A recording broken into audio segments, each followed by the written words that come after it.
Yeah! Scatter! Skyward!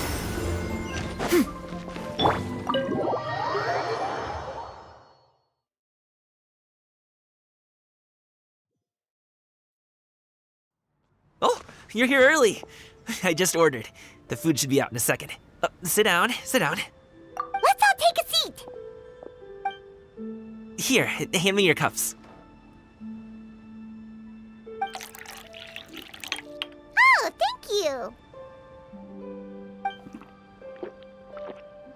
Wait, you weren't supposed to drink that, Paimon. That was for you to rinse your utensils. That's a thing?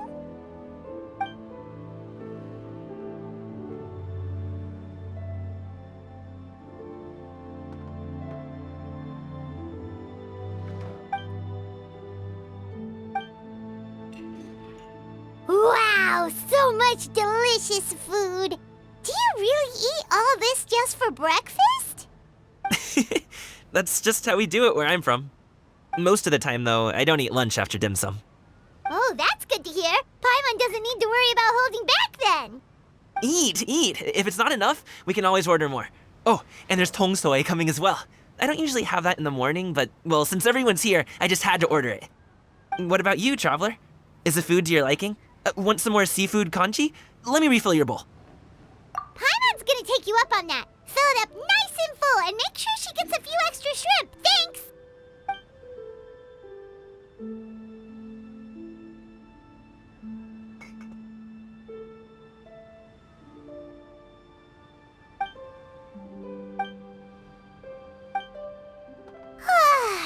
So full. That meal was so satisfying, it even gave Paimon some extra brain juice. Oh, listen. Paimon's figured it out. Let's think about this for a second, Gaming. You invited us to this awesome restaurant and ordered a whole table full of expensive dim sum just for the three of us.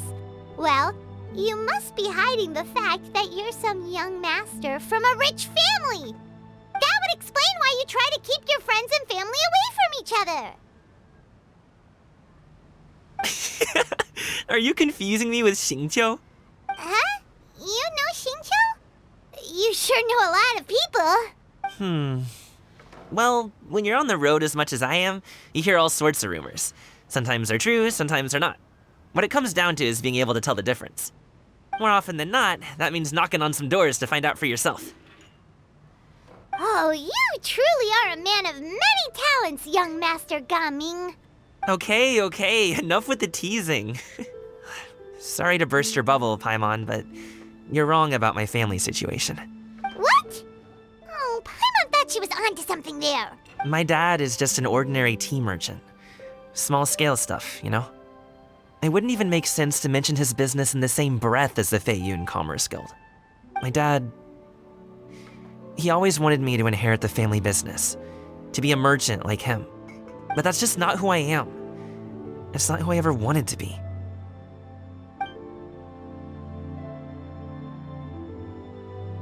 Have you ever talked to him about it? You know, about your interests and aspirations and stuff. Of course I have. I told him I wanted to be a wushu dancer. That I wanted all of Teyvat to see what I could do. According to my dad, though, that wasn't a real job. Just a child's pipe dream. Oh, that's terrible. I'm sure he thought I would come around eventually, but wushu dancing has always been the only thing I wanted to do. One day, he tried to get me to visit some other tea merchants to start building the right relationships, but I refused to go. We got into a huge fight. We were this close to throwing hands. In the end, I was so angry that I ran away from home. I haven't been back since. Don't get on my case just yet, okay? It's not like I think I'm completely without fault. No, I know that it wasn't the right way to go about things. But my dad's stubborn. No matter how hard I tried to convince him, it just went in one ear and out the other. There was no changing his mind. I knew talking would only get me so far, but if I made it big in Liyue Harbor, the results could speak for themselves. Coming. But I'm sure you both already know how that's going. Wushu dancing's just not that big in Liyue Harbor. In the past, I would go door to door from store to store, asking if they would be interested in hiring a performer. Most times, I wound up eating nothing but humble pie. And you can't just rely on dreams to put food on the table, right? So I found a job as a guard to make some money. And now I have enough to get by and then some. Still, change takes time. Gotta take it slow, you know? Paimon understands. Okay, enough of all that serious talk. Our tea's getting cold. Ooh, let's do something fun this afternoon. What do you say, huh? I'll organize. Actually, we kinda already have plans this afternoon. We told Xianyun that we would go to her kite-making workshop. Oh? Are you interested in kite-making, Gaming? Oh, no. It's just that I happen to know Auntie Xianyun.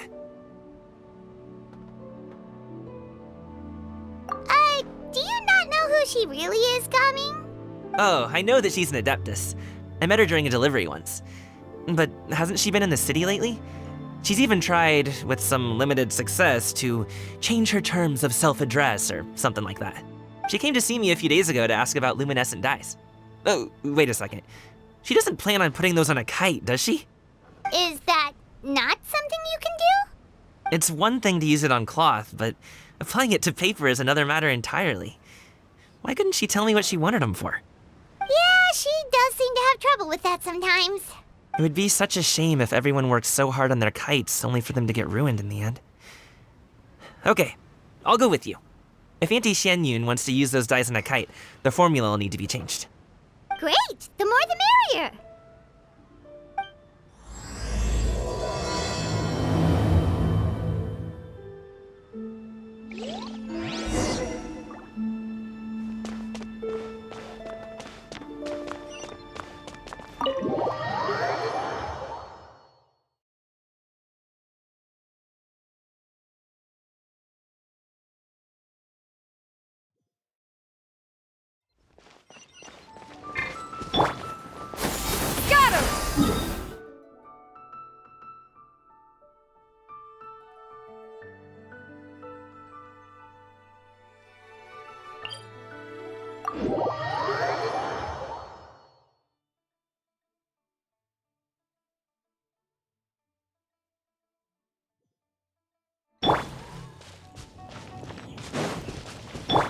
Yeah! Scatter! Skyward!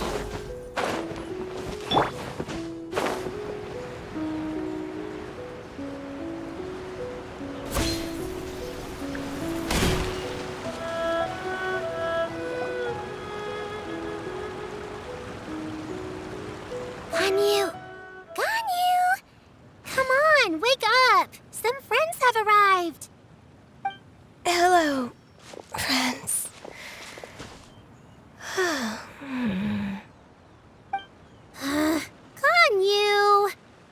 I have some mint oil. Perhaps we should try that. A guest at Wanmin Restaurant recommended it to me.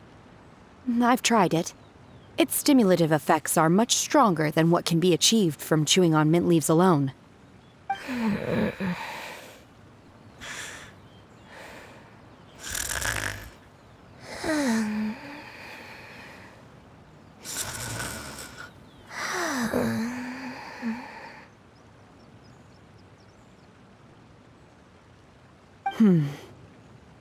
Apologies in advance.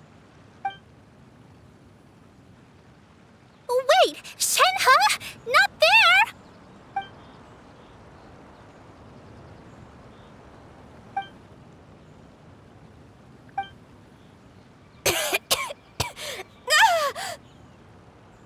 See? It worked. She's awake. Are you okay, Ganyu? Do you need some water? Or maybe something to eat? I'm fine. I just feel chilly all over. Huh. Was it that effective? Chilly, huh? Master always says a cool head leads to a calm heart. So, does this mean that heat's what we need to help you, Ganyu? Paimon doesn't think that's what the expression means exactly. I feel a bit better now. Was I asleep? Must have been around the time I usually take my midday nap. Did you not sleep last night? That does seem to happen to you often.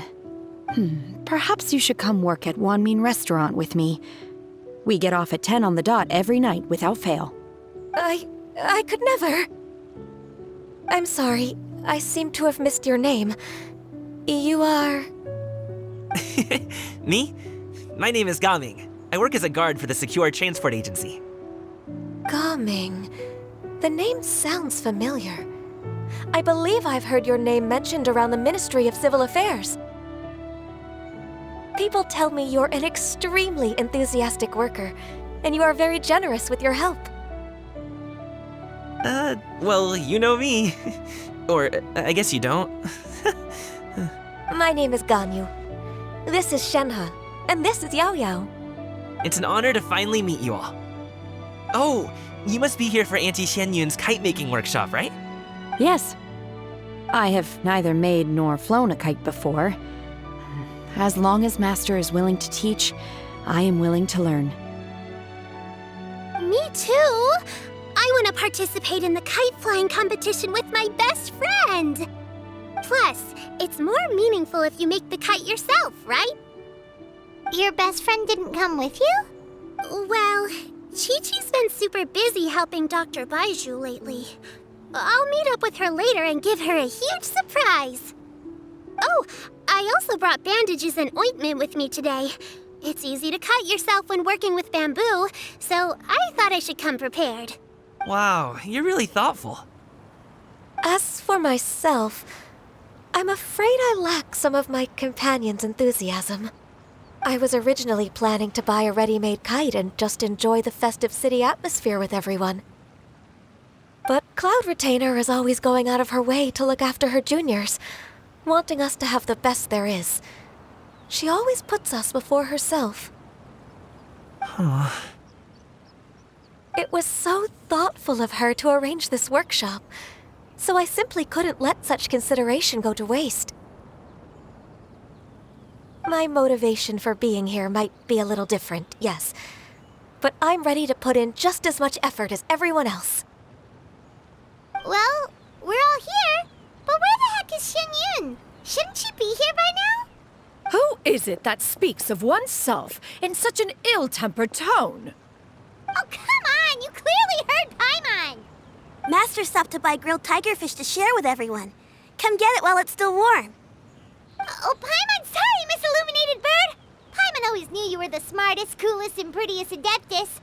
Someone as wonderful as you is sure to have brought enough for Paimon as well, right?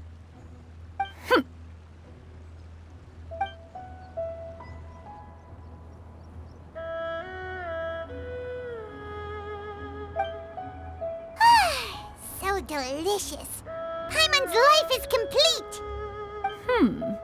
It appears that we've ended up with quite a few participants indeed. Go ahead and divide yourselves into small groups. The materials are over here. The regular dyes and luminescent ones have been clearly marked. Use them as you see fit. As for how to make the kite, one assumes you all made sure to listen to the instructions one provided while we were eating. Yes? Are there any questions? Paimon may have focused a little too hard on the eating and less on the listening. Paimon knew she could count on you, Traveler. One will wait under this tree and avail oneself of the cool air while one digests. Do not hesitate to seek one's company if you have any trouble, questions, or simply want to chat. We're not in any hurry to get started. Why don't we go see what the others are up to?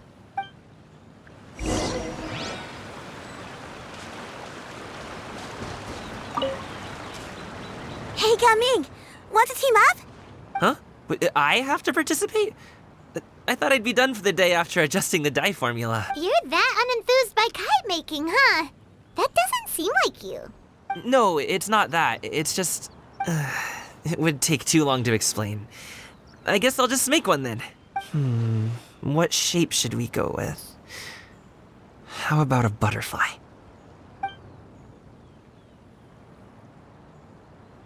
What do you think, Shuyu? Is there a particular design you want? I want a Swanee! That might be a little hard to pull off. True, but I still want to try. They're super cute. Okay, it's decided then.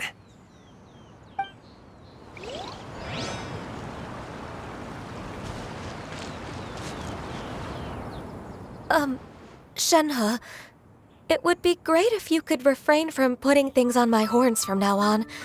They're really quite sensitive. I see. My apologies. I shall remember that in the future. Thank you. No harm done. Good. Could I touch them just once more, though? No oil or anything this time. I've just always wondered what Miss Ganyu's horns feel like. Huh? Please, I told you, just call me Ganyu. Well, all right. Just be gentle. Firm to the touch with no discernible temperature. Not unlike certain medicinal plants I've eaten before. Still, Ganyu appears to be shaking like a cat whose whiskers have just been touched. I should stop. I see. Then I'll apply the oil to your forehead next time. Oh, no need. I'll just refrain from taking afternoon naps outdoors. Anyway, we should probably get started on our kite. It won't be long before Cloud Retainer comes to check on our progress.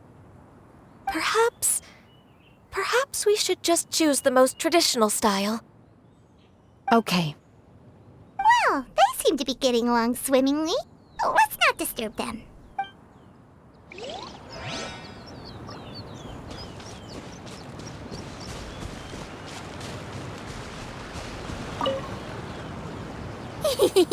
Auntie Cloud Retainer, look!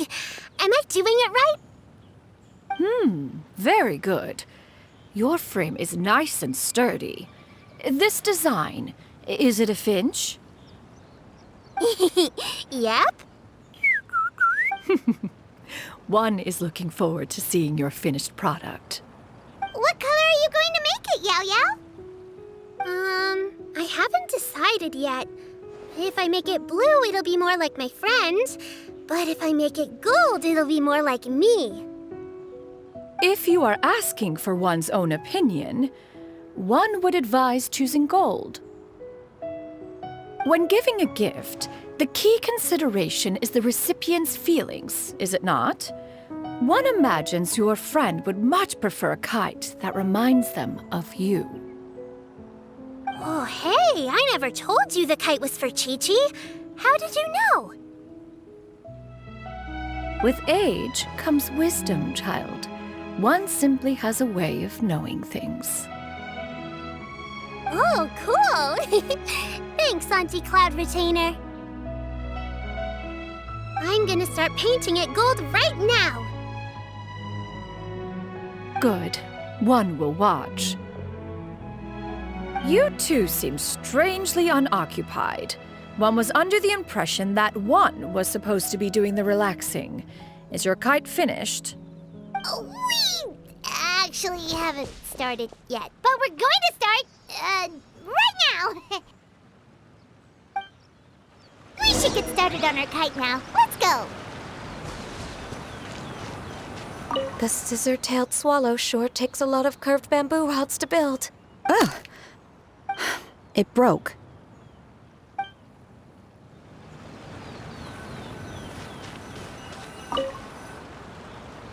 First, we have to decide on the shape. Hey, what are you laughing at? Oh, that's not a completely crazy idea.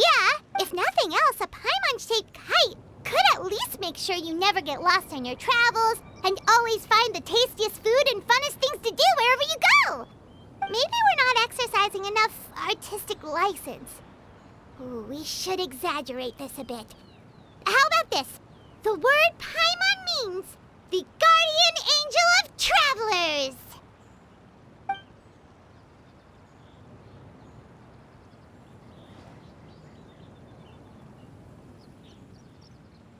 Now, what expression should we give her, since the kite is going to be flying super high in the sky?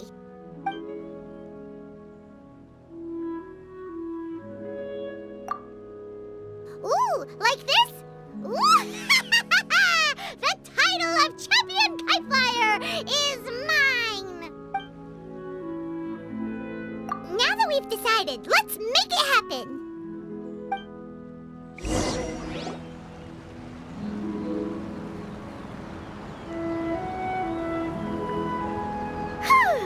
It's done! Paimon has to say, Kai Paimon might even rival real Paimon in terms of cuteness. Now we just have to attach the string, right? All right, gather around, everyone.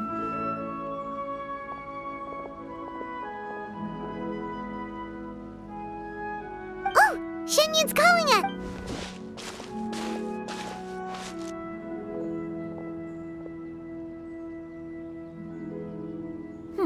Let one take a look.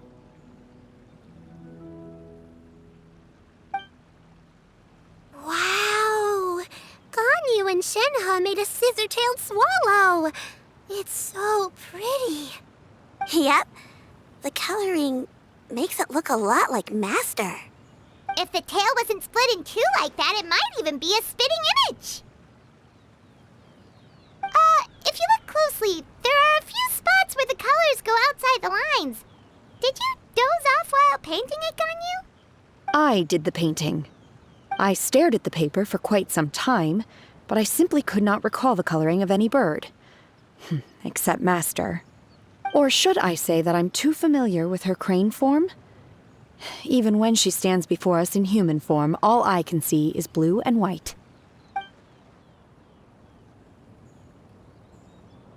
Oh, well, now that you mention it, Paimon can see it too. Exactly. So I simply closed my eyes and painted from memory. No way. You can paint with your eyes closed?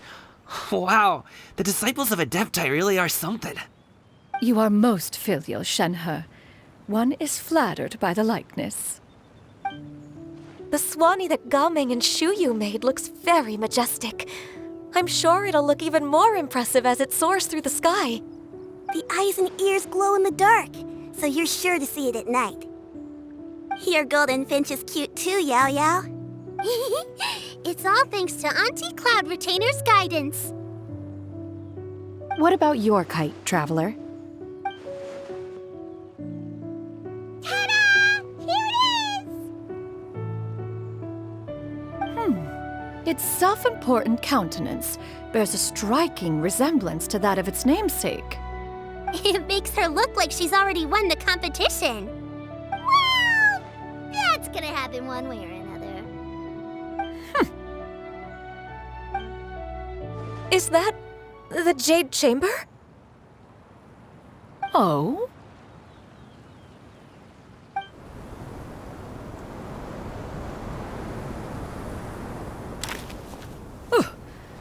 dares attempt such a flagrant display of impropriety by releasing a kite into one's territory without one's permission? Oh, and to do so by making use of this crude piece of mortal machinery. One simply must know who it is that possesses such impertinence. Continue attaching the strings, everyone. One will be but a moment. Cloud Retainer!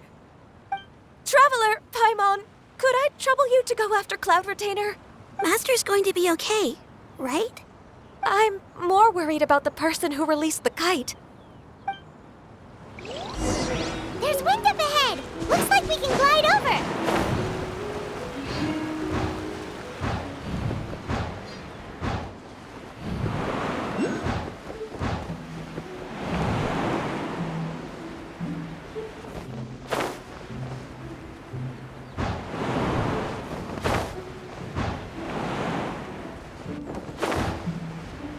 It's right there!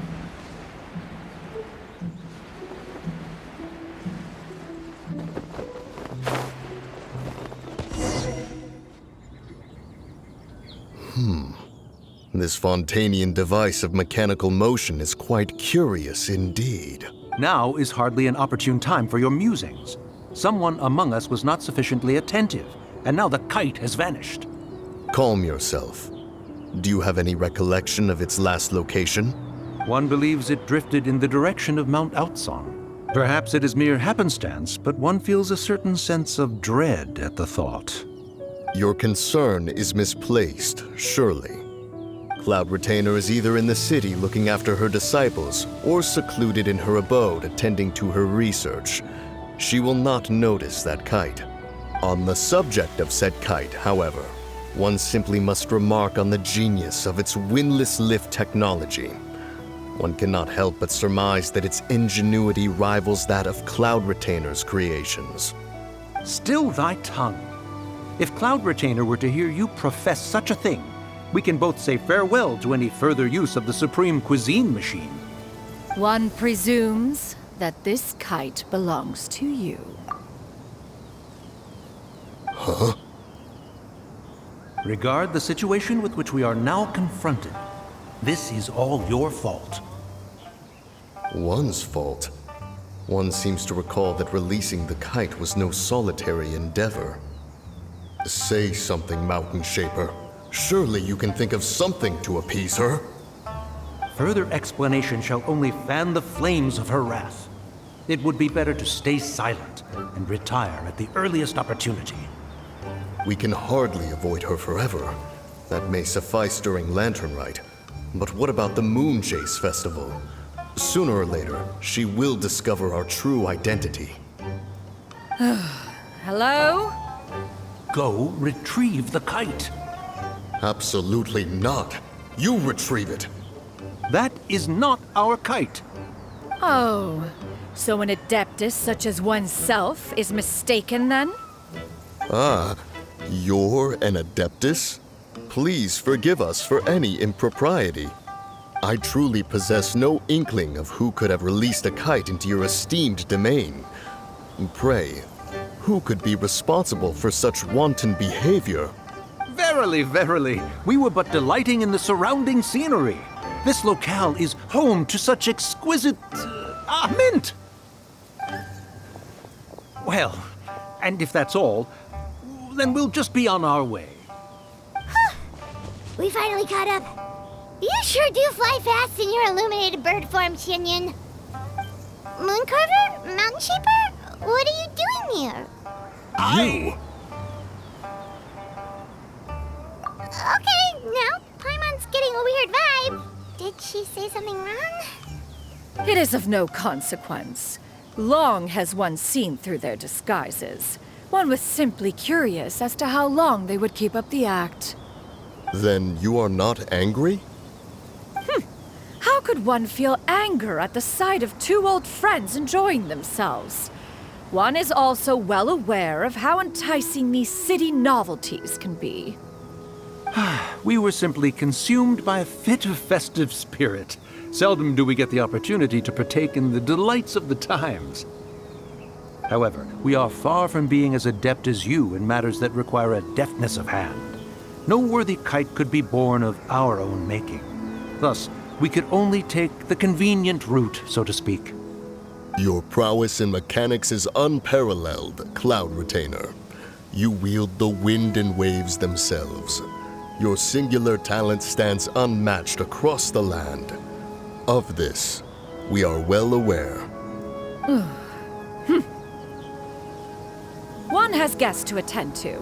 We will have to convene again some other time. Traveler, Paimon, do try to keep up. We're leaving already? Oh, all this flying from place to place is wearing Paimon out.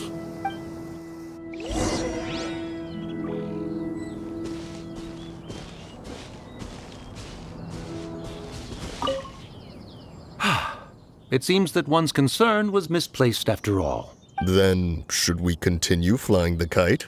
A splendid suggestion, but it would be advisable to change locations. Perhaps your mountain would suffice? It is more than spacious enough. A fine idea. A fine idea indeed.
Yeah! Skyward!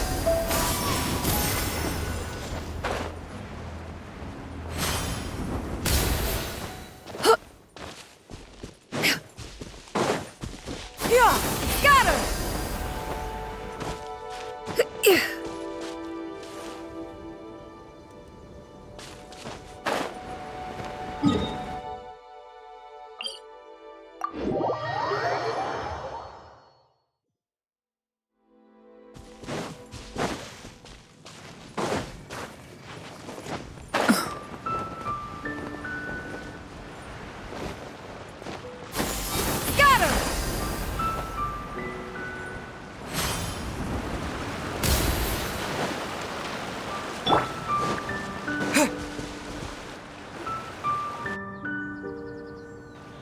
They're back. Paimon's pooped. Hi. Why are there only 2 of you left? After you left, Yao Yao and Shu Yu tired themselves out playing with their kites. Gao Ming offered to escort them home. Before he left, he said something that I don't quite understand. Oh? What did he say? He said, a kite is always tied down no matter how far it flies or how high it soars.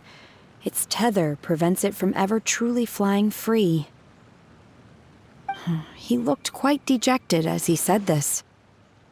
Now that you mention it, Gao Ming did seem to have a rather strange attitude towards kites. A reflection of himself. If I were a kite, I would cherish that tether as a symbol of kinship and the bonds that tie us and... Shenhe? It may be an exceedingly slim and distant connection, but lose it, and you lose that which links you to home. If Gaming truly sees a kite as a reflection of himself, then I fear I understand his words even less. Well, people often have different points of view depending on their mindset and experiences, right? It's actually quite normal. Just like some people can eat spicy food, but others won't go anywhere near it? Exactly. That's why tolerance and understanding are as important as they are. Tolerance and understanding? What brought about this conversation? Did one miss something? We were just chatting. You don't have to butt it. One was merely doing a bit of cooking. Night fast approaches. If you are otherwise unoccupied, one would entreat you to stay and eat before you depart. Oh, it's been so long since I've had the chance to enjoy your cooking, Cloud Retainer. Worry not. One has prepared a variety of meat and vegetable dishes. One is more than familiar with everyone's culinary proclivities. Hey, Paimon's hungry too. It's not like the dim sum and grilled fish could keep her full the whole day, you know. Shenhe, Ganyu, come with me. Whoa, what's with all the secrecy? You're not trying to play favorites, are you? If you're ready to serve the food, we can help too.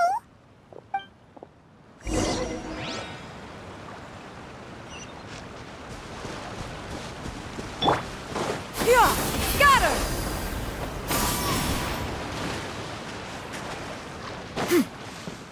Obey!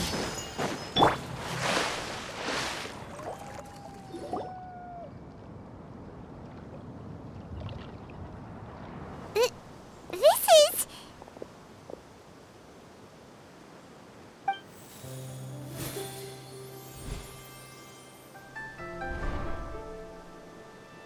Oh, I can feel the wind brushing against my legs. This is a bit embarrassing. Is the headpiece secure? I should have asked Cloud Retainer to check before I stepped outside.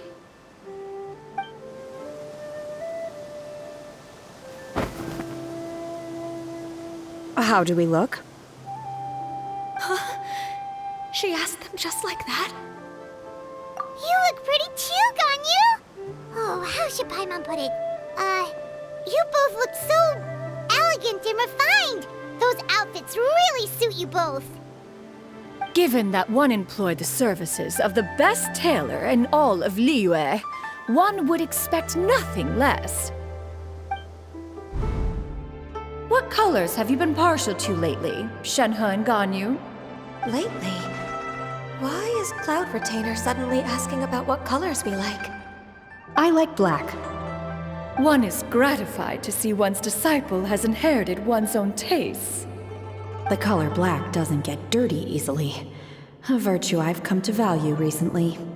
And you, Ganyu? I favor blue and black. And the material is sufficiently comfortable, yes? Yes, very. I simply cannot thank you enough, Cloud Retainer. For this gift. And the kite, too. Thank you, Master. One is content as long as you are pleased with the gift. One hopes these garments will see much use.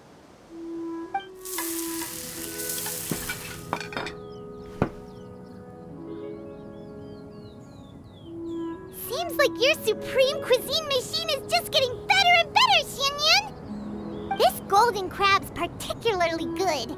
The shell's deliciously crunchy, and the meat inside is so succulent and sweet! Paimon can't stop eating. It's a good thing Gaming isn't here, or Paimon would have to duel him for the food. You know, with chopsticks. He traveled all this way on account of the kite-making workshop, and he spent the whole afternoon looking after Shuyu. One was hoping to treat him to a meal. Oh well, one will just have to extend one's thanks in person. It's rare for someone to make such a good impression on you, Cloud Retainer. One has high standards. He appears to be a young man of much merit, and one is not the type who would see such potential squandered. It appears that he wishes to break free from the kite string that tethers him. kite string? Huh, what strange metaphors you speak in, Shenhe. Ever since you returned from one mean restaurant, your turns of phrase render one at quite the loss. Where do we even begin? Oh, do you know about the conflict between Gaming and his dad, Xinyan? One has only heard that the two are not on good terms. He ran away from home and hasn't been back since. Oh? Ran away, you say? Oh. One believes we would all benefit from a more thorough retelling. Start from the beginning. Oh, okay. Paimon just hopes he won't mind. What? This shall not do. Latern Rite fast approaches. We must make haste. As one was contacting various tailors around Liyue, one could not help but be reminded of Menogias. He possessed a singular talent for clothing design. He had an exquisite eye, not just for fabric selection and color pairing, but also for what accessories could best accentuate a garment's overall styling. At a gathering of Adepti, Bonanis once complained in secret to some of the ladies in attendance that the skirt Menogias made for her was too long and impractical, lamenting that it would only hinder her in battle. However, when one asked Menogias his opinion, he remarked that the train of the skirt would serve to enhance her adeptal countenance by exemplifying a certain elegance. Menogias was that type of person. When it came to topics relating to garments and accessories, not even Rex Lapis could best his stubbornness. And later... one seems to have strayed off topic. One means to say that Latern Rite should be a day of reunion. It is a time to address problems before they turn into regrets. Fate is fickle. The cruel reality of this world is that suffering and misfortune can befall any of us without design or reason. If there is a chance for young people to remain insulated from this reality, one should do one's utmost to make it so.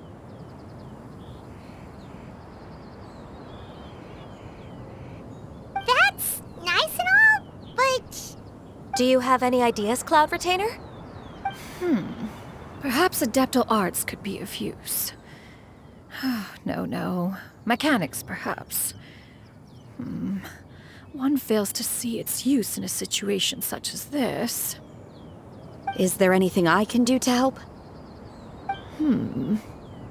Combining our efforts is a fine idea indeed. Aha! One has an idea. How about this? Does that make sense to everyone? Yep. Oh, Paimon really hopes this works. One's designs never fail. Now then, I counsel rest for all, and to make the necessary preparations. One shall see you in 2 days.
It's time to carry out the plan!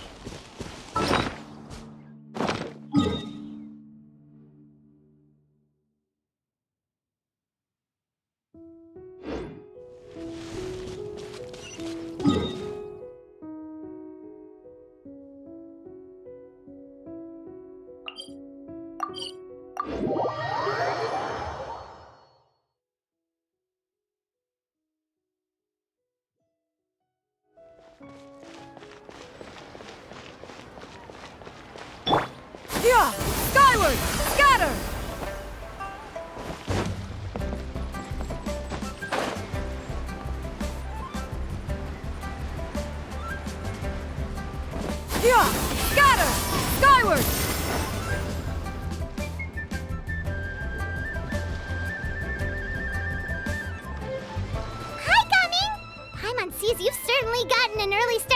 morning. Who won this time? You the one buying dim sum again? Hey, when you put it like that, it makes it sound like I'm always the one losing. Ah, perfect, you're all here. There's an important commission I need your help with. Alright, I've got the time. Where are the goods? Well, it's not just goods this time. I need you to escort a tea merchant and their wares from Chaoying Village to Liyue Harbor. A very important client has requested to meet with him. Sure. What's this merchant's address? Here. If the client's that important, then this must be a very crucial, very pressing commission, right? Of course, the sooner you complete it, the better. I would advise you to depart as soon as possible. Alright, don't work too hard now, Longjo. We'll set off then.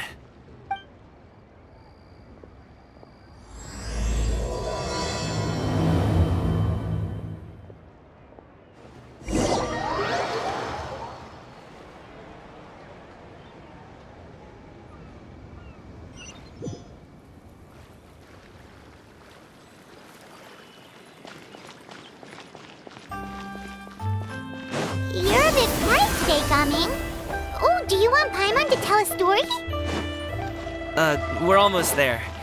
I'll take a rain check on that. Hello, you must be the tea merchant heading to Liyue Harbor. We're here to escort you.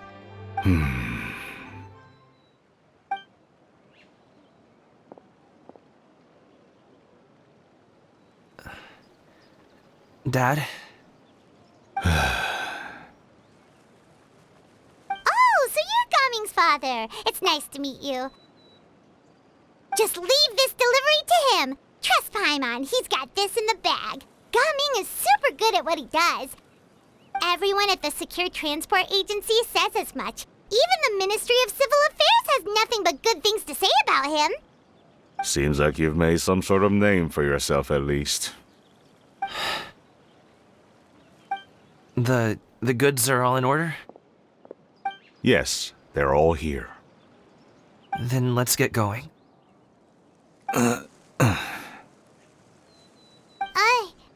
A very important client has asked for you by name.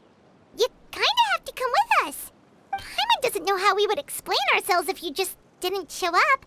Plus, you'd be missing out on a huge money-making opportunity. I see. I suppose I will have to trouble you all to escort me, then. Let's go.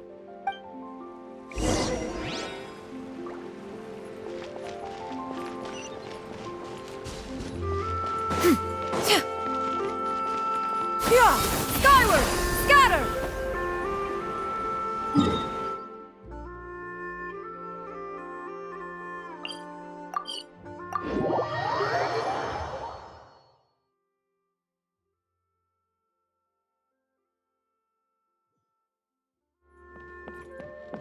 Yeah! Scatter! Skyward!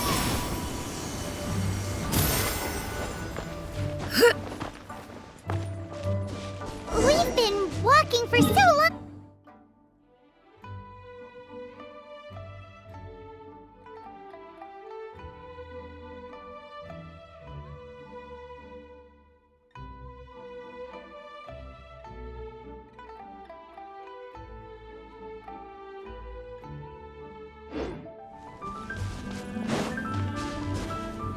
I'm fine.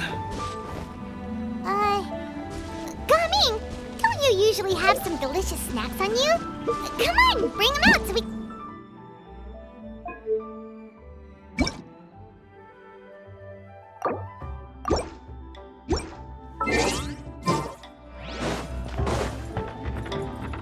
I'm fine. Thank you. But the winter melon cake he gave us last time was so delicious. Have you ever tried it before, Mr. Ip? Paimon.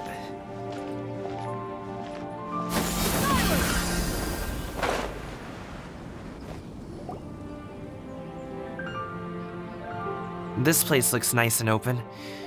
Why don't you all rest here for a second? Huh? What about you? You're not going to join us? I'm not tired. I'll keep watch. Oh, but Just let him go.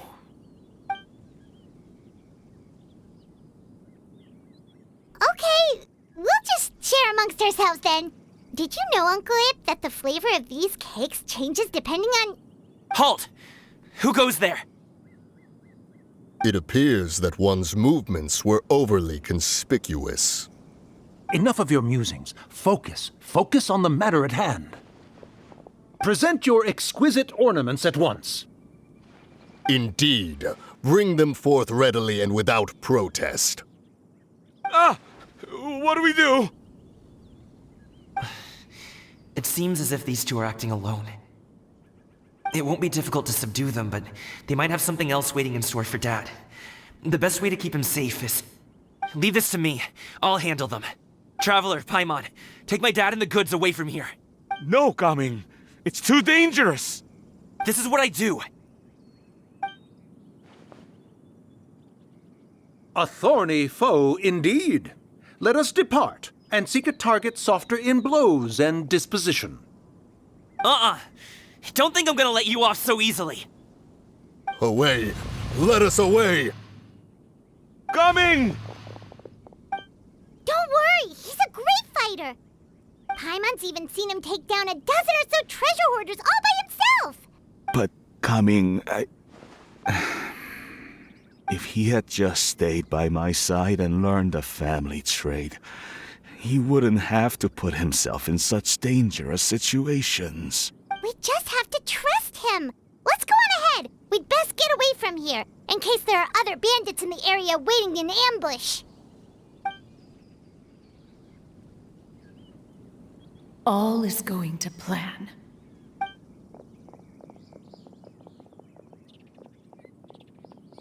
Okay, we should be good to stop here.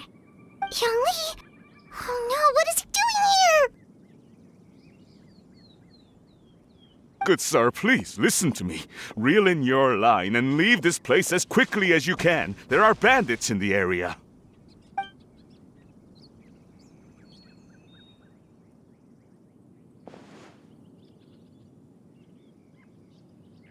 Bandits? Acting in broad daylight?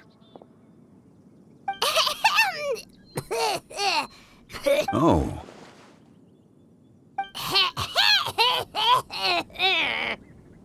Ah, I see. It appears many people are catching a chill as of late. If your throat is bothering you, Paimon, perhaps some tea and rest are in order. Nope, no need. Paimon's fine. She just, had some cake stuck in her throat. If there are indeed bandits in the area, then we should inform the Millilith at once.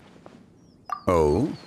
Well, if that's the case, such matters are best left to those with the necessary expertise, wouldn't you agree? I suppose you're right. If ordinary people like us got involved, we would only cause more trouble. Since we find ourselves otherwise unoccupied in this beautiful area, why don't we find a quiet place to relax while we wait for good news?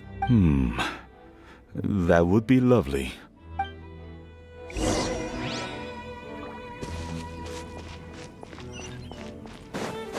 Yeah! Skyward!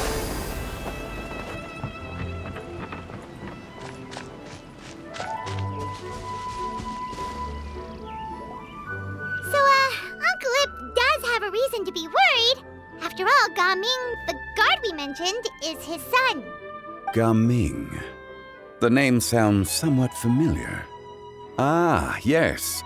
That is the name of the Usho dancer who has been performing around Liyue Harbor recently, is it not? Oh, have you seen him perform? Indeed. I cannot help but admire his skill. He truly encapsulates the spirit of the Suani. Usho dancing has become more well known in Liyue Harbor recently. However, although performers are seeing budding success, they have no doubt had to face many hurdles along the way. Ones, if you ask me, what truly deserves admiration is perseverance in the face of adversity. That is a rare attribute indeed. I have heard many of my acquaintances praise Gaming for his kind, selfless, and courageous Seems like Zhongli has decided to skip the formalities. Well, he's a hard worker, yes. You should be sure to tell him you think that when he gets back. Your son is young yet. It's normal for someone his age to be a bit hot-headed. It's understandable to find talking about such things in person difficult. If there's a particular sentiment you wish to convey, perhaps we could pass it along for you. No. It wouldn't be right to ask that of you.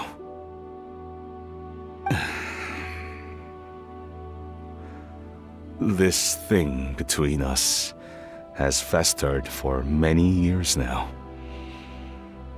In truth, there are some things that simply aren't easy for us to talk through. I've been in the tea business for most of my life, and I always hoped my child would do the same. Otherwise, how would he support himself? Over the past few years, I heard how well he was doing for himself as a guard. How his work was taking him to farther and farther off places. I also heard that he never gave up on wushou dancing. It made me happy.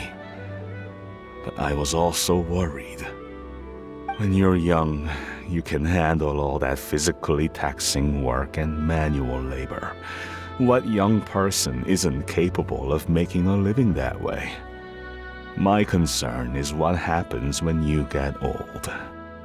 Every time I get to thinking like that, I cannot help but be reinforced in the belief that I was right. That I was right not to give in. I often regret introducing him to wushou dancing as a kid.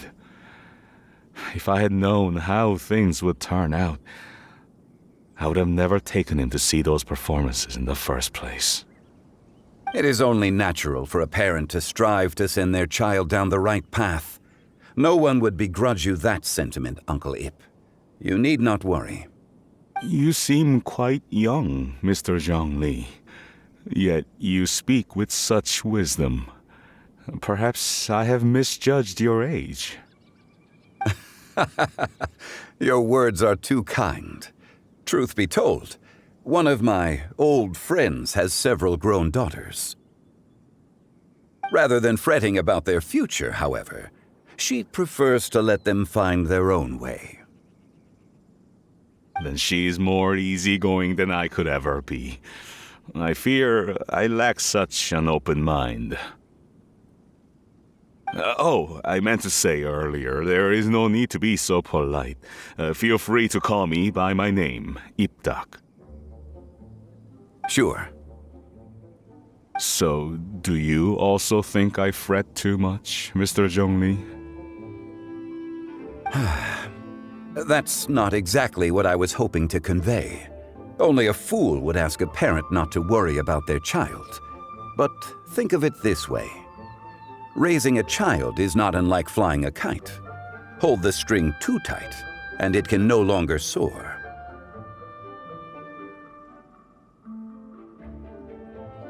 As my friend once said, if your children are aiming for the stars, clipping their wings will only cause them to come crashing down. You need to let out the line for a kite to soar.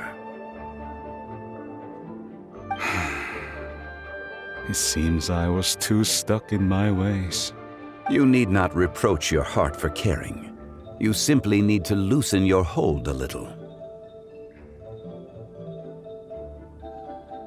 Indeed, with such a big heart, why not allocate the time you usually spend worrying about Gaming to the pursuit of other things, like going for a stroll, drinking tea, or taking in the scenery? You never know what surprises could be in store. Things can change in the blink of an eye. The blink of an eye, you say? Do things change so quickly? Children grow up in quite the same way, do they not? Day after day, year after year, sometimes in the blink of an eye, but always when you least expect it. As a father, I'm sure you know that best. Yes, you can say that again. One second Gaming was a kid, the next thing I knew, he was ready to fly the nest. Zhongli certainly has a way with words.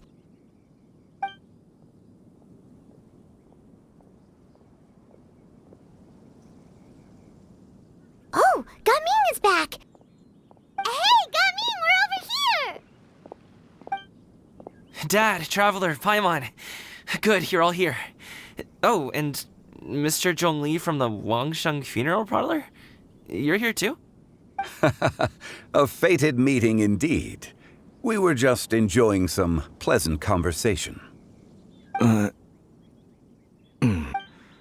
Is everything resolved? Well, you could say that. What does that mean?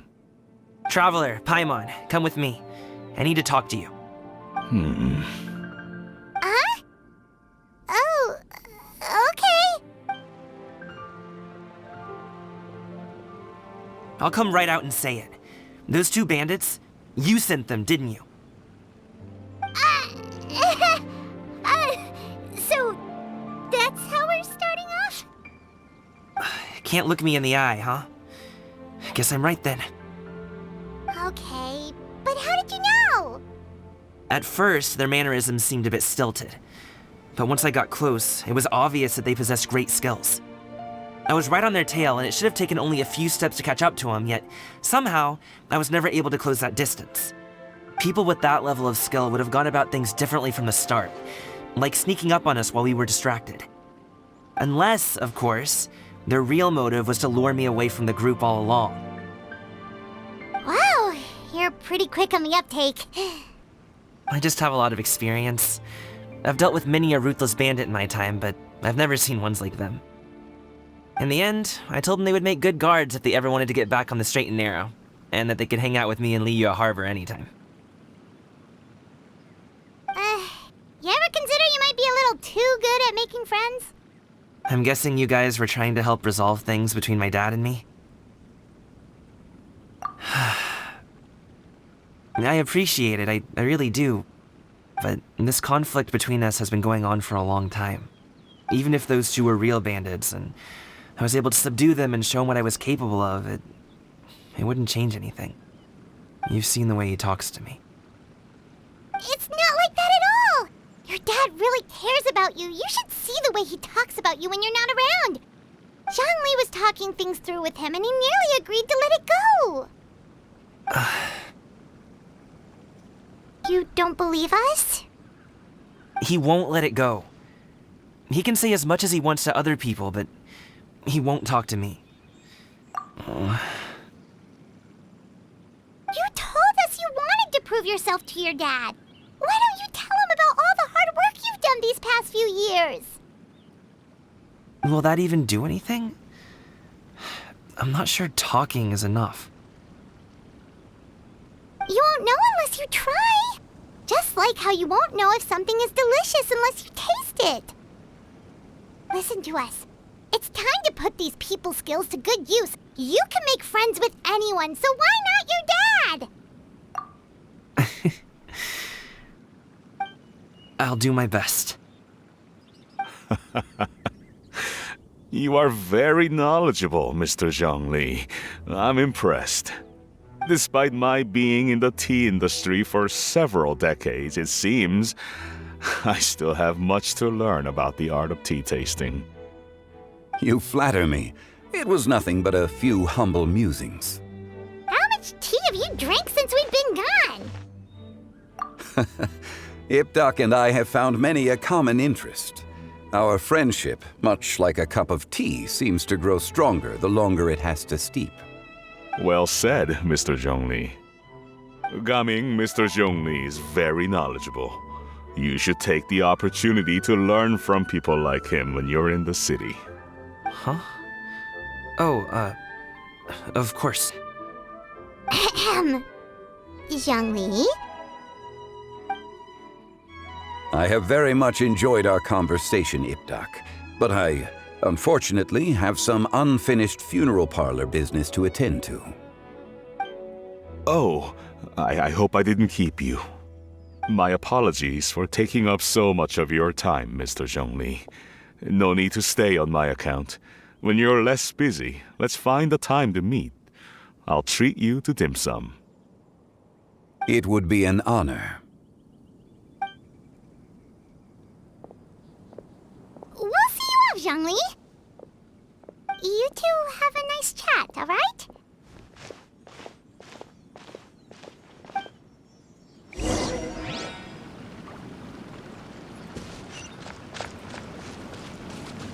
Yeah! Scatter! Skyward!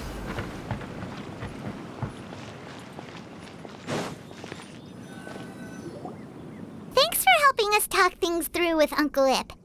Good thing you were able to pick up on what we were putting down.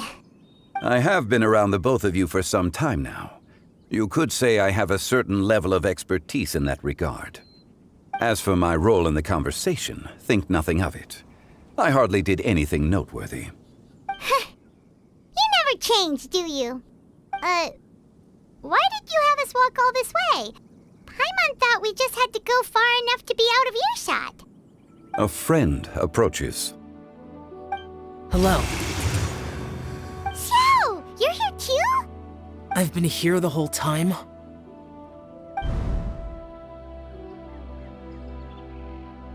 A ghostly kite. Could that elusive Director Hu be coming to Wangshu Inn once again? What is she doing here? I suppose it matters not.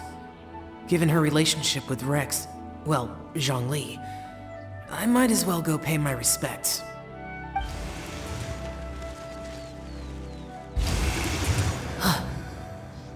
It's you! I thought you were Director Hu. Ah, your arrival is most fortuitous. Do you want to try out this new gadget? The addition of the power source makes the takeoff more stable. It's just that... He seems quite immersed in the study of this device. I fear it's almost too stable. It completely negates the pleasure of seeing one's kite sway with the wind. It's a bit of a shame. In truth, I'm here because Director Hu dispatched me to purchase some items in preparation for Latern Rite. I see. Much like she does every year. Much like she'll do next year, I would imagine. Am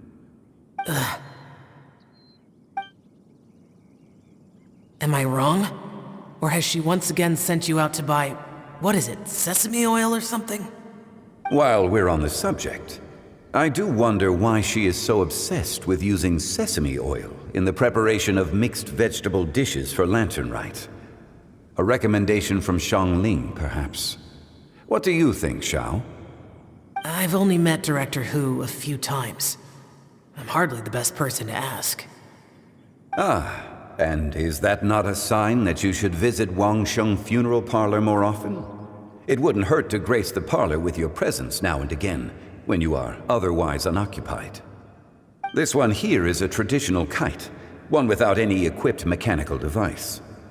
Director Hu tasked me with studying the differences between the two to determine which one is of greater merit. Many hands make light work. Perhaps you could test out the other kite for me? All right. I have made my comparisons. If speed is what you're after, the mechanical kite is the better choice. Wonderful. I shall pass that information along to Director Hu. I'll leave these two kites with you. Perhaps you can find a few friends with which to partake in the activity. You might find it to be an enjoyable use of your time. Oh, wait. Who enjoys kite flying?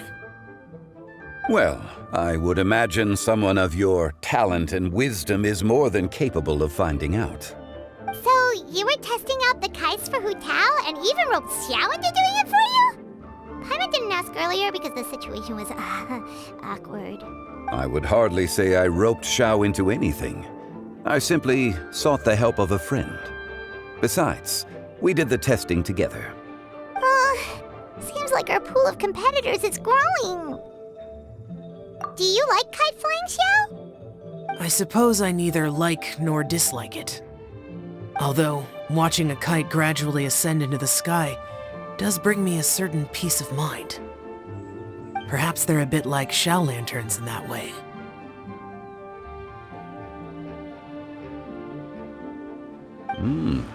Kite flying is also a pleasant form of relaxation. Have you ever thought about making a kite, Xiao? Cloud Retainer taught us how. We can teach you if you want. There's no need. Menogias was the only Yaksha among us who had an interest in matters of ornamentation and design. When Latern Rite is over, come find me near Pervasi's temple if you have the time.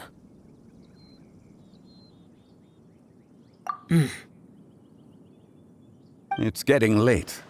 I should go inform Director Hu of our findings. How's she been, by the way? Be sure to say hi to her for us. The last time I spoke to her, she mentioned that she would be visiting Chaoying Village in a few days.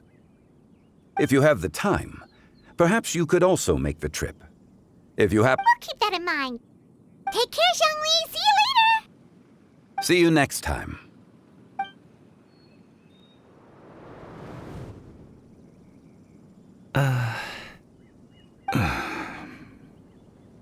Coming.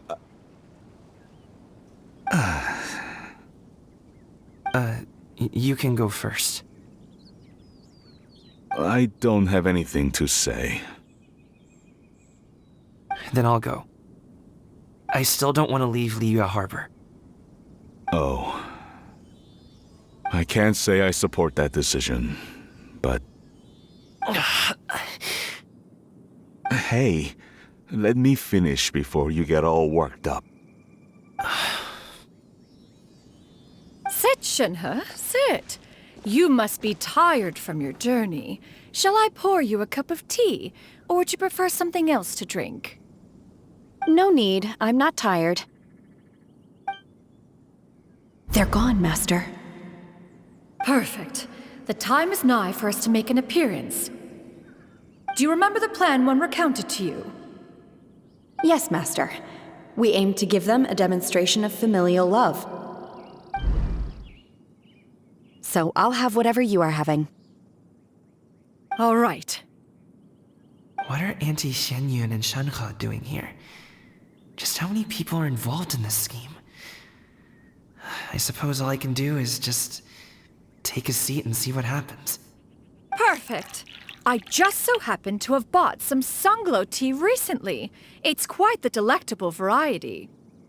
Or it would be if one has not been forced to drink it every day in the hopes of whittling down one's considerable stash. One has more than had one's fill already. Oh, forget it. Such thoughts detract from the present need to keep up the conversation. Has work been busy during the holiday season? Do you need my help with anything? Drunk guests can sometimes cause trouble, but I deal with them as you taught me, by pinning their heads against the table. Are Auntie Xianyun and Shenhe serious right now? Oh dear. While one was busy orchestrating this act, one seems to have forgotten about Shenhe's various eccentricities. What I meant to ask was, have you made any new friends? We live so far from each other. It would be a great comfort to me to know you were surrounded by good companions. You already know of my past circumstances. Recently, I've been conversing with Guoba in the kitchen at night. Guoba can't talk, but his companionship is a comfort. The poor child. Her one friend can't even talk. I guess maybe Gaming is not doing so bad after all. Perhaps I've been too hard on him. Let's move on, shall we? Do you have any plans for today, Shenhe? How about we do something fun? That sounds about right. Take her to do something fun, and perhaps she'll loosen up a bit. Like we used to do when we would carry stones up and down the mountain from dawn until dusk, picking herbs to eat for dinner along the way? If that is what you ask of me, then that is what I shall do.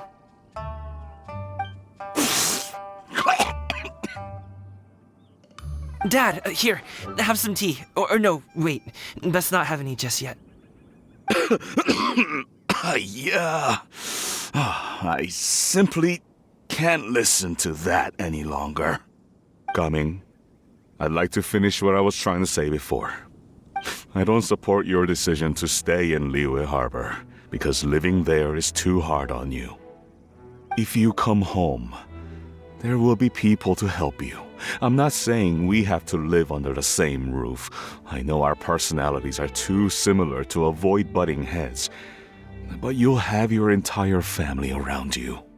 Your aunts, uncles, they'll all do whatever they can to help.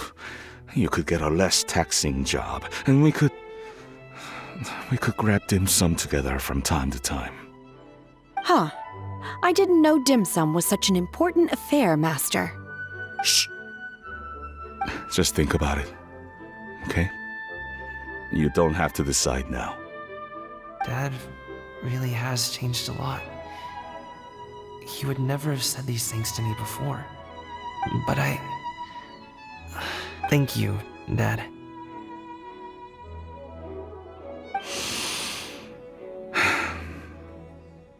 It's been long enough, don't you think? Oh, Paimon sure hopes they've made up by now. Oh, they're drinking tea in silence. That's not a good sign. Did Xianyun's plan not work after all? Hey, you two! Paimon's sorry we were gone for so long. We got to chatting with some friends and didn't realize how much time had passed. Perfect timing, actually.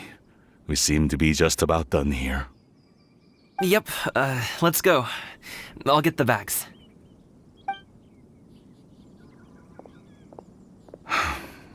Gaming has grown a lot taller, hasn't he?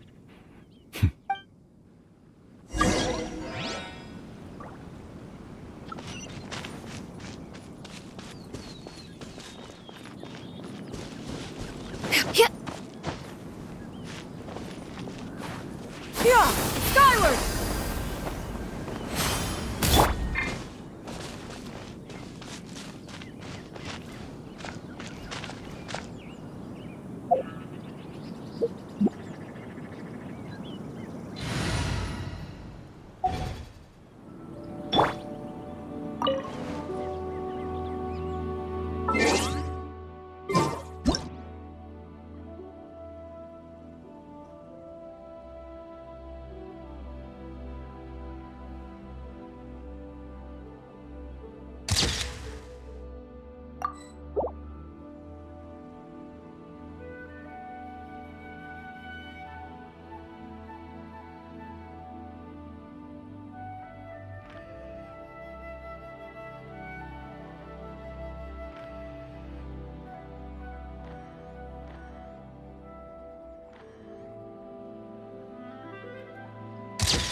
Master, did I say something wrong earlier?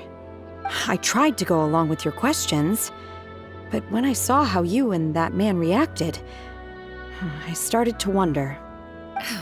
Not at all. Certain unforeseen variables may have presented themselves along the way, but the outcome proved favorable. The plan was a success. Then I helped? Naturally. Your purity of spirit is one of your greatest strengths, Shenhe. You need not change who you are.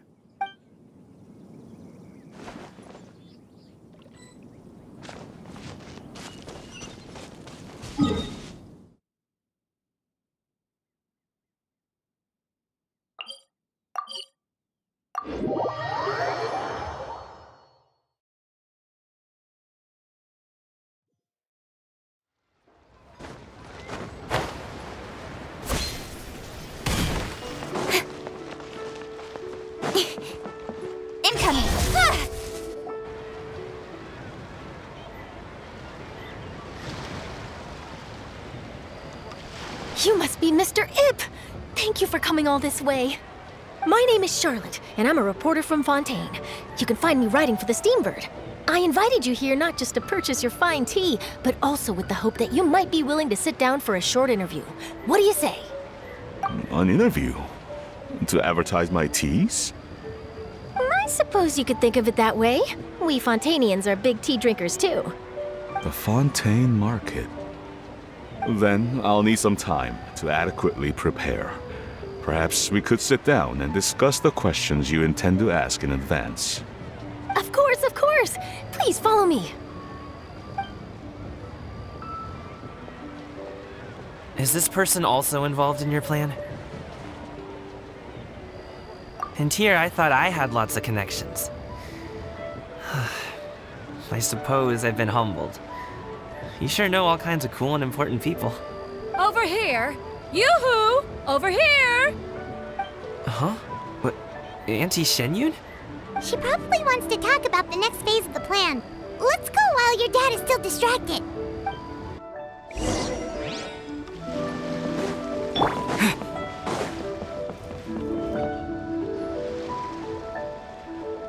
I take it that all is going well? Don't worry, Shenyun. Everything is going according to plan. I knew it. I knew that was all an act earlier. Auntie Shenyun is really something. She was so determined to help me. She didn't even care about making herself and Shanka appear foolish in front of my family. She truly knows how to look out for others. I still have a lot to learn. As for the next step... Oh no! What's wrong, Gaming? Don't tell me you're the ones footing the bill for all that tea. I can't let you do that. Fret not. Reimbursements will be made. Exactly! Think of it more as an investment, as Ningguang would say. We pooled together the Mora so that Charlotte could place the order. She's gonna bring it back to the Steambird as a gift, as well as a sample of the regional specialty. Fontainians will probably fall in love with your dad's tea as soon as they lay their eyes on Charlotte's article. And once all the money from the new orders begin to roll in, getting our Mora back will be a piece of cake. Oh, okay. Business-related matters always seem to go over my head, but I refuse to let you all lose Mora on my behalf. I'll pay you back right now. We can talk about such matters at a later date. There are more important matters for you to consider at the moment, are there not? Yes. I've been thinking about it the whole way here. I have an idea, but I'd hate to cause even more trouble for all of you. That is for us to decide. Yeah, we're all friends here. Plus, we wouldn't be here if we didn't want to help, right? Just tell us about this idea of yours. Okay. Whew. So, it's like this.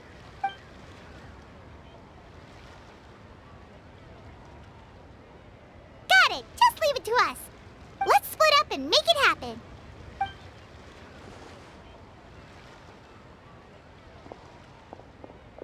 We need to do those things we talked about, but we also still have the kite flying competition. Since Xiao already tested out those kites for us, why don't we also go buy one of those mechanical thingamabobs or whatever they're called? We can attach it to our kite!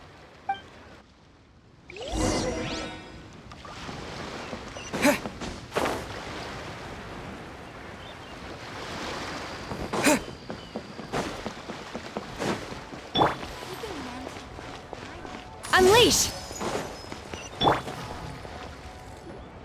Hello again! Welcome back! I see you returned from your trip. I really do have to thank you for all your help from before. Thanks to you, my daughter was able to build a kite with her grandmother that very same day. She even wrote a long letter telling me how much she loved it. Oh, you should really be thanking Gaming, not us! I'll be sure to. And are you here to buy a kite? Please, take your pick. Oh, we already have a kite. We wanted to buy one of those, device thingies from Fontaine. Do you sell them separately? Yes. Here you go. Please, take it, free of charge.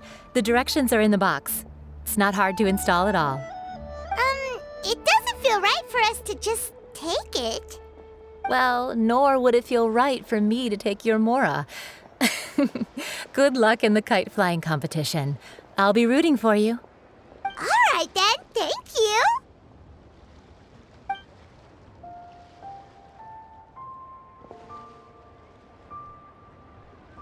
Phew, it's done. Let's get down to business.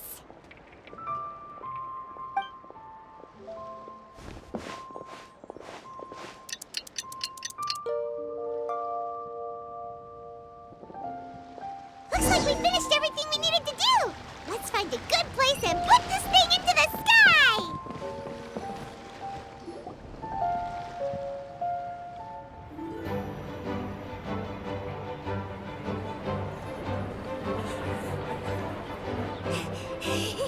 Chi-Chi, we're almost there. Okay.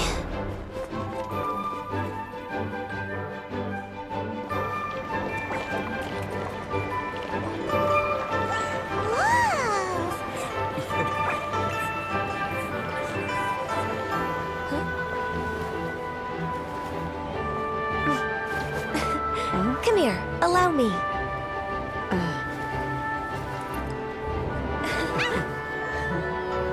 The Latern Rite is as festive as ever!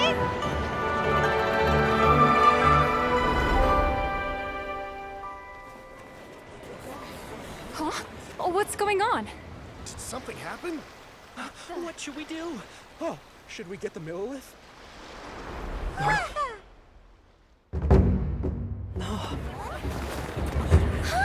What's that?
Have I taken that many pictures already?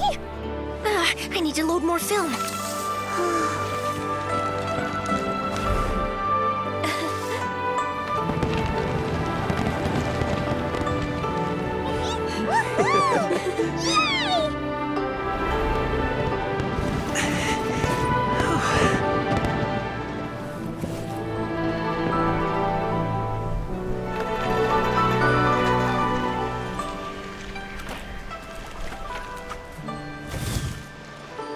Wait, the wind. Oh my gosh! Mommy, I want a big kite like that too! Do you see that kite way out in front? It's so beautiful!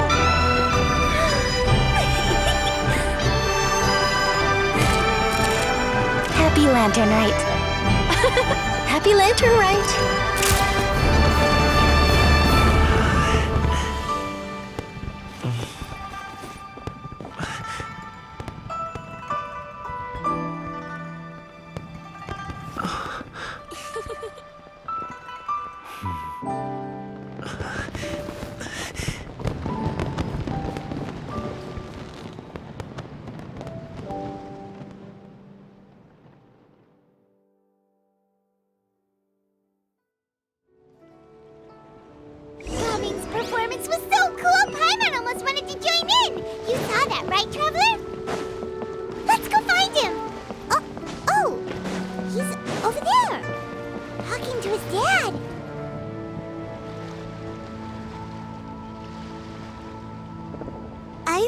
head off now, if that's okay?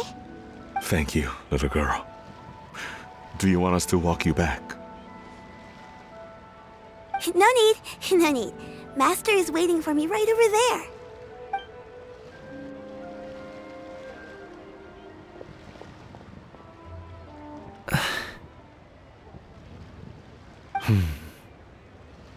Dad.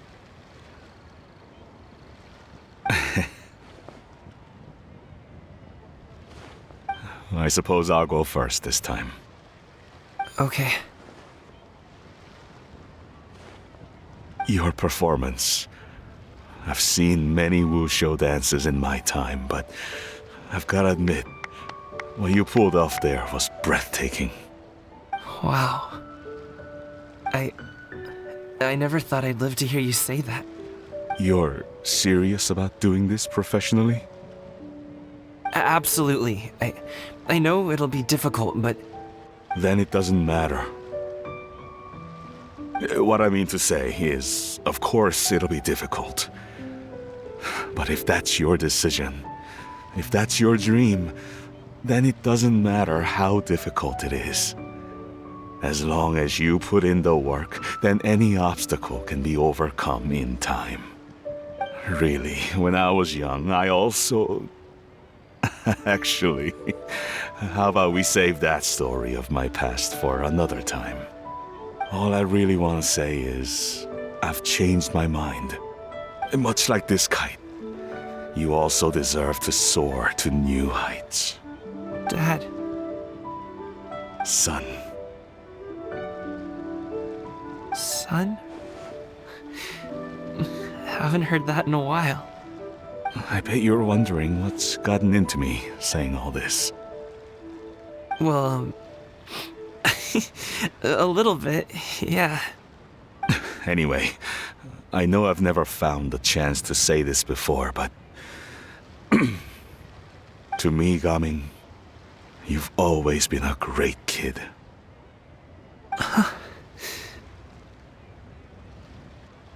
Alright, that's everything I've got. Did you have something you wanted to say, or...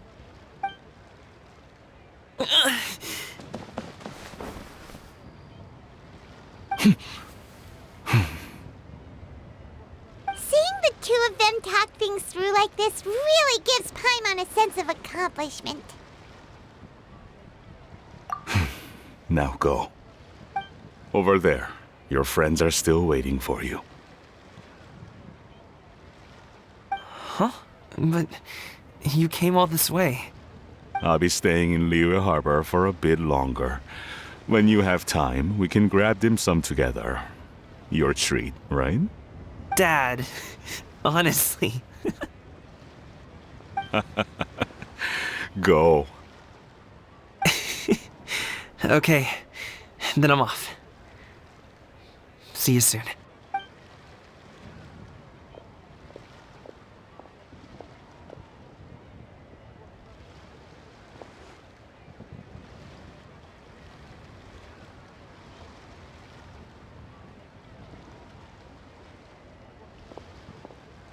That's quite the smile you've got there, Gaming. Really? It's nothing to be embarrassed about.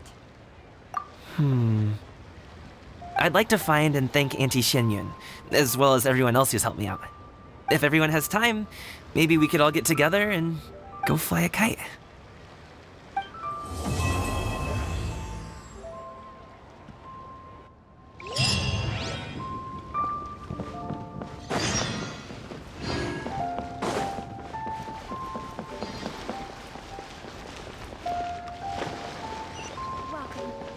Please take a seat. Oh, Latern Rite was simply amazing. I'm not sure I'll be able to sleep tonight. This was my first time experiencing a foreign holiday in person. It was so exciting! The festive atmosphere, the contagious holiday spirit, the profound, storied cultural traditions steeped in symbolism. Oh, I almost forgot. Kuching even gave me a kite with a poem on it that she wrote herself. It goes, "Dreams are like paper kites. With them do our hopes take flight. Sailing high above the clouds, they yearn for something more profound. Yet try we may and try we might, a deeper truth waits in plain sight. Though we hang our hopes in skies abound, many joys lie on the ground.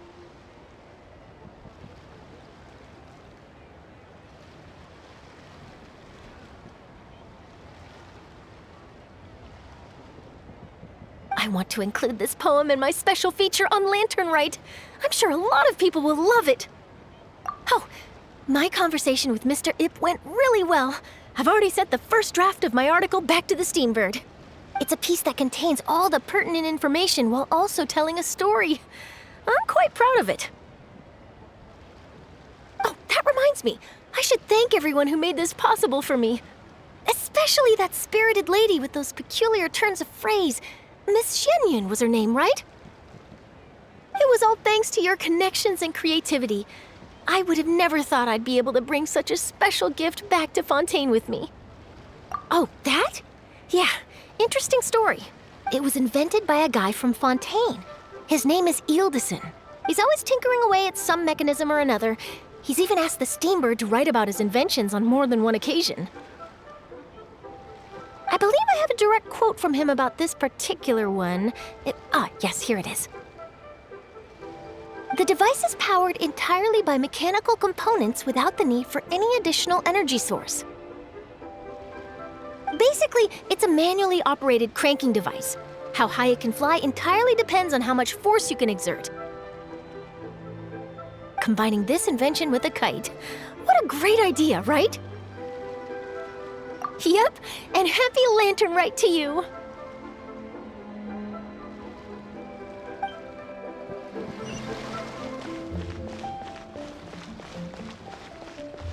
Feeling the sea breeze while watching the kites?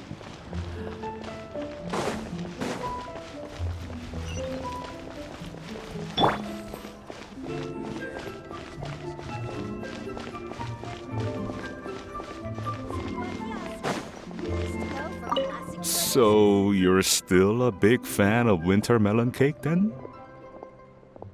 Huh? Oh, I guess you heard everything Paimon was saying, huh? Of course. She was talking about you. As your father, how could I not listen? Remember back when you were a kid, and you would sit on my shoulders to watch the Wushu dance. On our way back home, you would beg me to buy you some winter melon cake. We would only buy 2 at a time, but before long, we tried the winter melon cake from every vendor that street had to offer. There was also that one time you used your pocket money to treat me. Do you still remember? Yeah, I remember. That was the best winter melon cake I ever had. Let's go back sometime. The shop's still there, and I remember the way. My treat, just like before. Are you sure? Absolutely.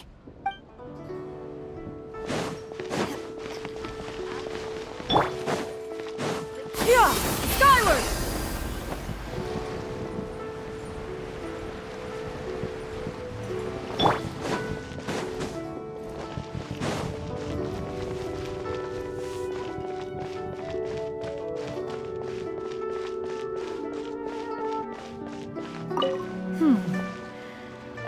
One may have won the kite flying competition, Yu Hung, but this prize should truly be reserved for another. You need not be so humble, Honored Adeptus. Among all the kites, yours was quite literally a cut above the rest. Please accept this prize. You deserve it. Besides, I'm quite certain we owe a fair share of the success of this year's Latern Rite to you. If you insist, then one can hardly continue to refuse. However, there is another matter with which one would ask your assistance. Of course. One would be much obliged if you could distribute this case of Sunglow tea among the Millilith on duty. The security of the festivities rests entirely on their shoulders, after all. One presumes they could always benefit from something to invigorate their spirits. Cloud Retainer is so thoughtful and attentive to others' needs. I would expect nothing less of an esteemed adeptus such as herself. Understood. I'll get on that right away. A fortuitous result indeed. One's tea surplus has hitherto resolved itself.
Why not treat yourself to a seasonal gift from Scented Spring? I promise it will be...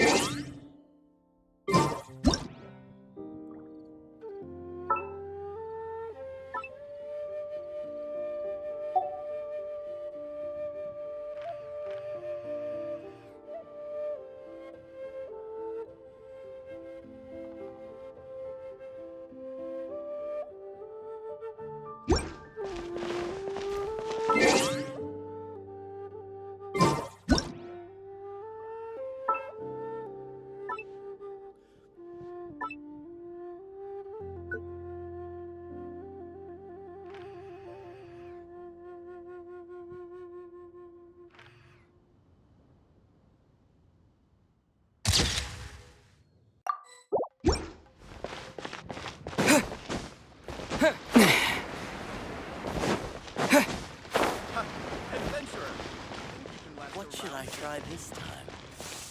Try your luck betting on Jade? A toast To our success. welcome to City Life. Satisfaction guaranteed.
in so many styles.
Traveler. Being in the city isn't the only way for me to appreciate the lights and beauty of Latern Rite. Look, Liyue Harbor lies just beyond this mountain. As long as I stand at this vantage point, I may freely behold the sights of all the kites slowly ascending into the sky. For me, that is enough. I invited you here because there is something I would like to do. I want to release a shell lantern, and I'd like you to be there for it. Yes. I apologize for its crude appearance. I have little skill in that regard. You are very kind, as usual. All right. It's time.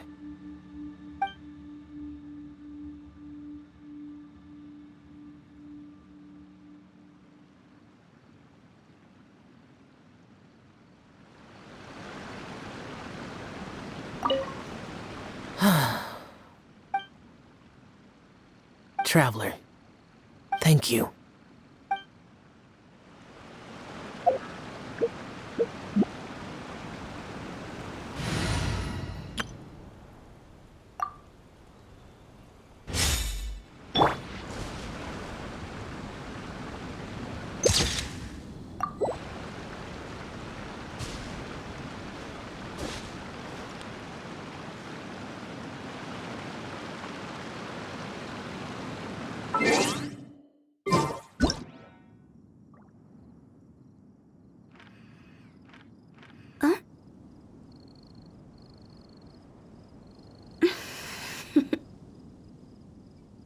Toodaloo.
I don't get it.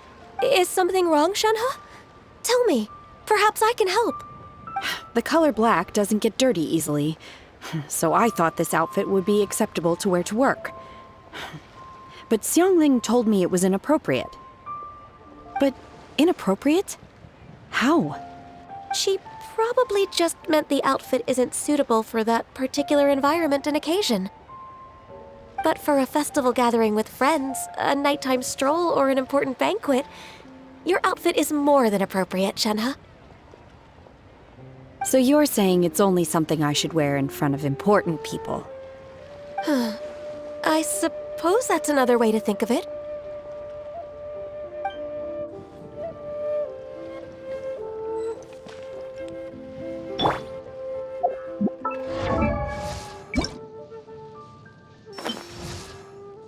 With that out of the way, let's make the most of the...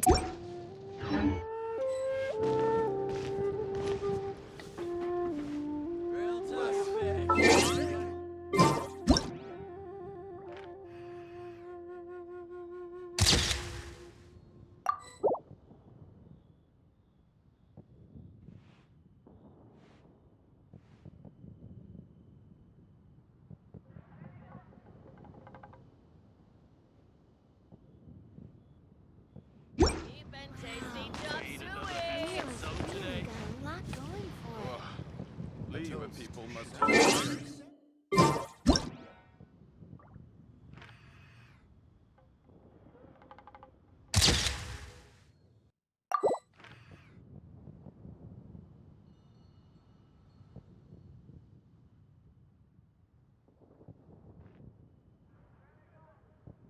try something new at the Wanmin restaurant.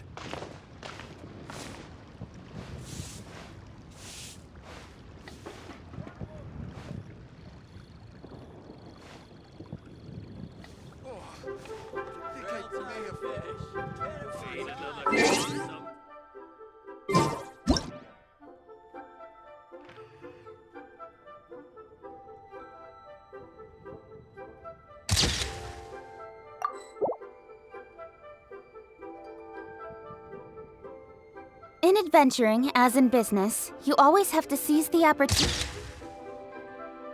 while it's there.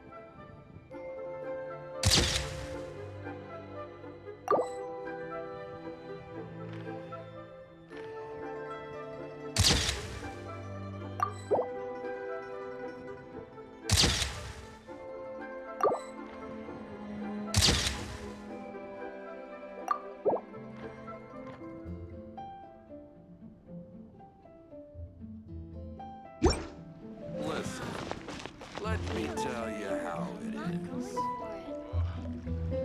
Cheap and tasty chop suey! Try something new at the one toast to our success.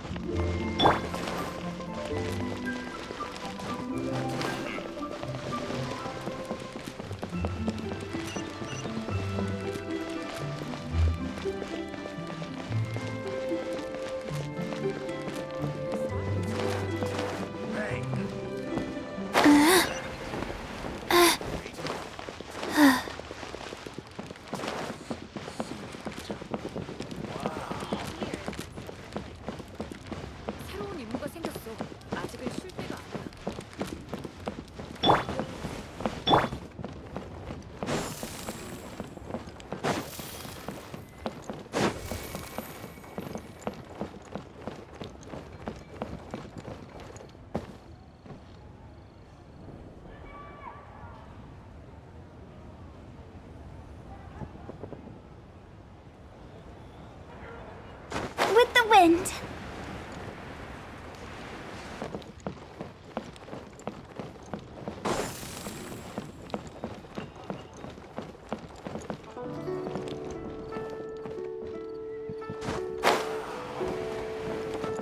Bang.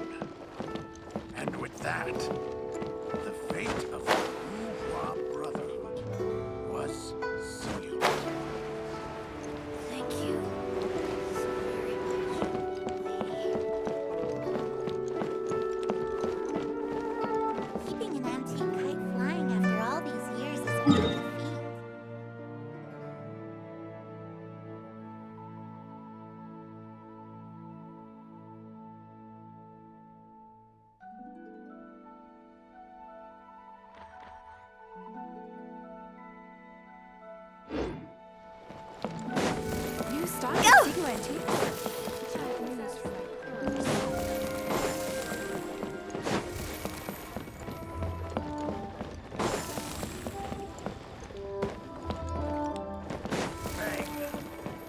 And with that, the fate of the Wu-Hua Brotherhood was sealed. Finally, a seat with a view. Our kite is so high up. Thank you for inviting me, Yao Yao. I am having a lot of fun. I'm glad. If you want, we can go fly kites some other time, too. The fun doesn't have to end today. Really? How about we do it during the day next time? That way, we can see the design better. When it flies super high up, it will look exactly like a real finch. Okay. Can I? But of course.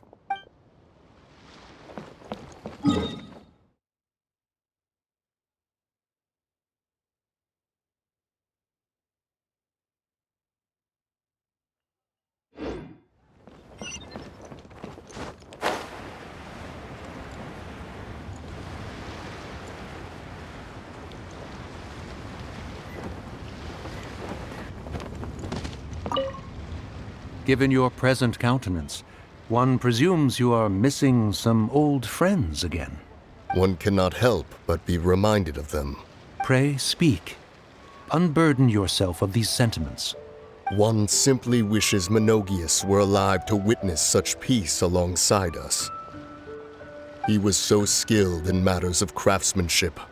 Kite making would scarcely prove to be a test of his capabilities. Were he yet amongst the living, he could have opened a kite stall. One is certain it would have been an establishment rich not only in profit, but also esteem. And if, as in the past, he were unable to involve himself in matters of the mortal realm, we could sell the kites in his stead. When we finished, we could bring him back wine and partake in drink and good company. Mooncarver, those are now but fond moments in our memories. Indeed. The dead are gone, so, as the representatives of the living, let us take in the sights for a bit longer, if just for his sake.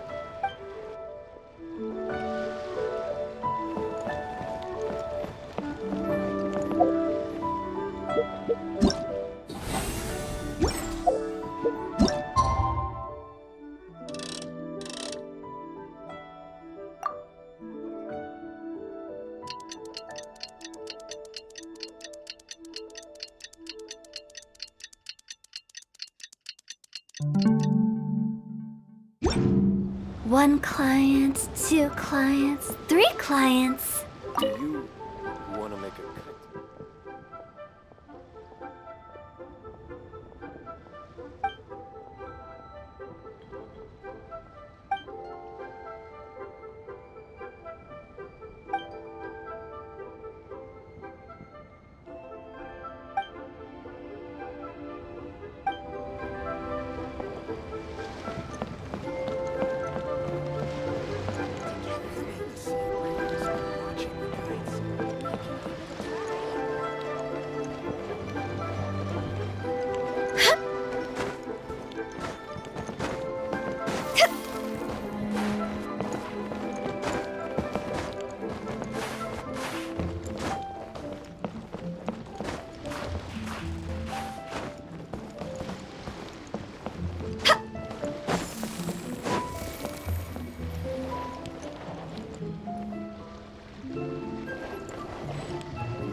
forgot. Didn't Zhongli say Hutao was also planning on spending some time in Qiaoying Village? We didn't have anything else to do today, right? Why don't we go have a look around? Maybe we'll run into her.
Refreshing! It makes Paimon feel like she could float around all day and never get tired. Cream! Gummies!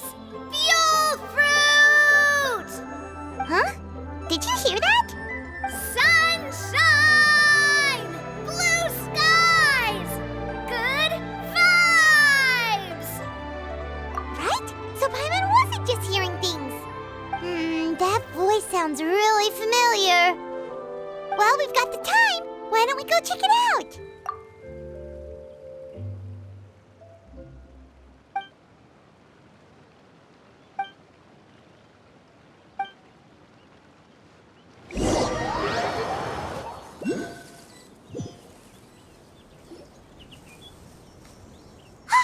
What are they doing here? Navia, Clarande! Well, if it isn't my dear partners. See, I told you that something good was going to happen during our travels today. I have to say, sometimes the Steambird's astrology column is spot on. It's just your lucky day. Are you guys also here to catch the festivities? Oh, and that reminds me, Happy Latern Rite! Happy Latern Rite. Happy Latern Rite to you too! Wait, if you're here for Latern Rite, then what are you doing on top of this deserted mountain? And that voice we heard, that was you, right, Navia? Oh, impressive. You could tell it was me from that far away. That or your voice is just really loud. Well, of course it is. After all, I'm a boss. Indeed. I suppose it's an asset. Sure is! Having a loud voice is a handy tool when it comes to communication. Wait. That wasn't even Paimon's point. Paimon just wants to know why you two were shouting from the top of this deserted mountain. There was something about almonds, maybe? And buell fruit? Ooh, is it some sort of secret code? No, it's not a code. The words are meaningless. Perhaps, but the act of shouting was very meaningful indeed. That's just what mountain climbers do, right? After all the hard work it takes to make it to the top, as you stand on the summit looking out at the vast scenery, it's not easy to resist the urge to release those emotions. Exactly. You get me, partner. I was afraid that it would cause a disturbance, so I asked the locals around here, and they said it was fine. Apparently most hikers like to shout when they get to the top, so the locals are used to it by now. So, you see, it's not just me. I guess everyone shouts from the top of a mountain at some point in their life. Speak for yourself. When you're stressed, don't you ever just get the urge to do something for no reason?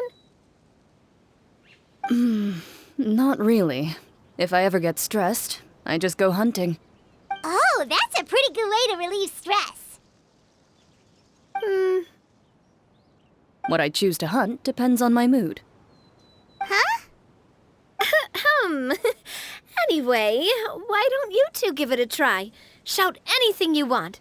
It's a real stress reliever. As long as Paimon has clothes on her back and food in her belly, Paimon doesn't think there's any stress that needs relieving. Oh, I bet you guys are just too embarrassed to let loose. No need to be shy. Even Furina was shouting from the top of this mountain earlier. Huh? Did Paimon hear that right? Furina's also here? In Chaoying Village? Believe in your ears. It is indeed as you heard. Actually, the reason we climbed this mountain in the first place was also because we heard the sound of shouting. Yes, we could just about make out someone yelling things like, "Help me!" and "What should I do?" So we hurried up here to check it out. And what do you know? Miss Furina was standing right there, all red in the face. She practically sprinted back down the mountain the minute she saw us. That reminds me. I believe what she actually said was, "So help me, I will figure out what I should do about this script." So, you could actually hear what she was saying? Why didn't you say so earlier? I thought someone was really in trouble. I figured we would come check out the situation either way. Why not let her keep some privacy? Oh, seems like you caught Furina in the middle of some stress relief as well. She probably would have never thought. No, she definitely would have never thought she would run into anyone she knew all the way out here. I think so. We ran into Nervalet on the way here as well, but he was already on his way back, so they probably weren't together. What? Nervalet was here too? What was he doing here? It couldn't have been for vacation. I think it just might have been, actually. But apparently he only stayed for half a day before heading back. He's a very busy man. Nervalet is not the type to take much time off. Taking even a half day for himself is already a huge step in the right direction. Didn't Charlotte publish an article on the Liyue tea industry recently? Maybe he was inspired to come buy some tea after reading that article. You know, just like you were. My situation is completely different. I'm here because I was asked to accompany you. The tea purchase is simply an added bonus of this location. You Fontainians and your tea drinking. Oh, it's not for me. I lost a bet with Ridesley, and now I have to buy him something. It was just a spur-of-the-moment sort of bet. Ridesley gets really invested in that sort of thing, but he couldn't care less about what he wins in the end. You could give him mint plants that you plucked from the side of the road, and he wouldn't even mind. If only he was that easygoing when it came to talking business. In any case, I'm pretty sure the tea you bought is this region's specialty. What is it called again? Nervalet even mentioned it earlier. Yes, that's the one. You didn't really buy 10 boxes, did you? Please, do I look like someone who would fall for that sort of marketing trap? That reminds me. You guys said you only came up here because you heard my voice, right? I hope it didn't put you out. You must have had other plans for the day. Oh, that's right, Hutao! A few days ago, we heard that a friend was going to be in Chaoying Village, so we decided to come and see if we could run into her. Oh dear, we've been chatting for quite some time. I'm sorry for keeping you. That's good. We should probably head out and look for Hutao. No need to stay on our account. We just got up here, so we're gonna stay around for a little longer.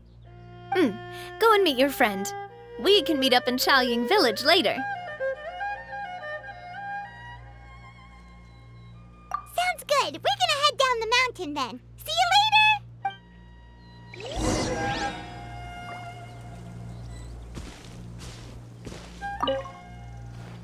What do I have to do to get you to yell from the top of this mountain? Name your price. You really want to hear it that bad, huh? I'm just curious is all. I have a feeling you'll say something amazing. I will pass. I prefer to let actions speak louder than words.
Let the world collide!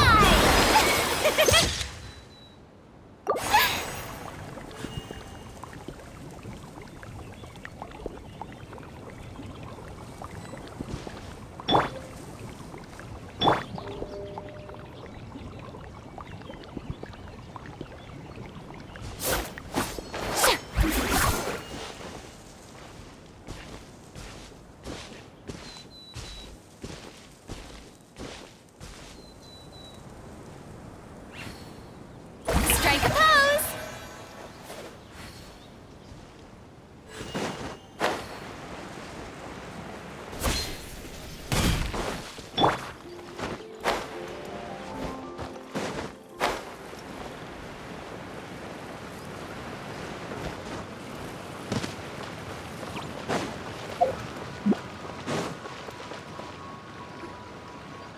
Chaoying Village is known for its tea. But you know what else they have with tea? That's right, dim sum! Didn't Gaming say something about dim sum being eaten in the morning? Oh, Paimon wonders if we can still get some at this time of day. Oh, well that's fine too. Paimon doesn't care what kind of tea it is as long as it comes with some tasty snacks. Now let's see what kind of yummy things we can find around here. Paimon's not seeing things, is she? Is that Furina standing between Zhongli and Hutao? Wonder what they're talking about. Zhongli knows a lot of stuff. Maybe he's telling Furina about Chaoying Village. Oh, or maybe Hutao is trying to rope Furina into being one of her clients. Hey, this isn't the Fortress of Meropide. But Paimon could be convinced for the right price. Let's say loser buys the winner 3 huge bowls of seafood kanji. Since Zhongli is there, Paimon bets things are pretty tame. It's decided then. Paimon votes for tour guide Zhongli. All right, no time to waste. Let's go see who's right.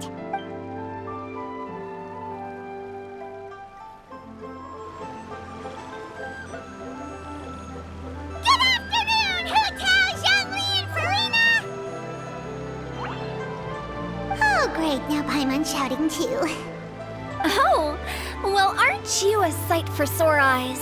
Seems like our luck just keeps on growing. That we were able to meet you both without prior arrangement must mean that this is quite the serendipitous meeting indeed. Huh? Oh, so both of you are acquainted with the Traveler and Paimon then? I'm pretty sure you didn't learn that one from me. I must admit, I am a bit surprised to see you here, Traveler. But seeing as you're a hero who's been all over Teyvat, it makes sense that you would be well-traveled and well-connected. Since we have found ourselves in each other's company within this fertile land, allow me to take this opportunity to wish you a happy Latern Rite. It appears you have been to Fontaine then. Given your proclivity to spread good deeds wherever you go, It's no surprise that you would make the acquaintance of a celebrity as illustrious and celebrated as Miss Furina.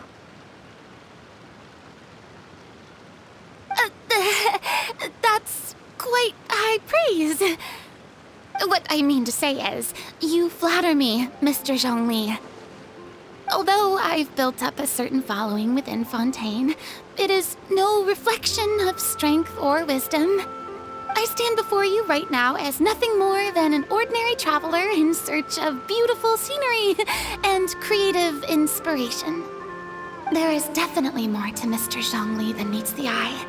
I could tell as much from our conversation earlier. Given his breadth of knowledge on both academic and worldly matters, there's no way he hasn't heard about what happened in Fontaine. Is he just feigning ignorance for my benefit? No.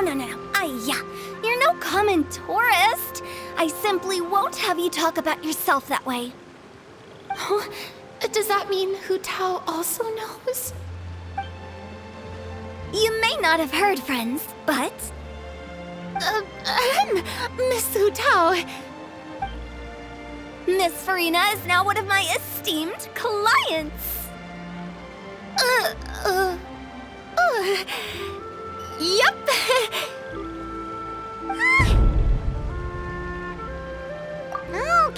Okay, you win.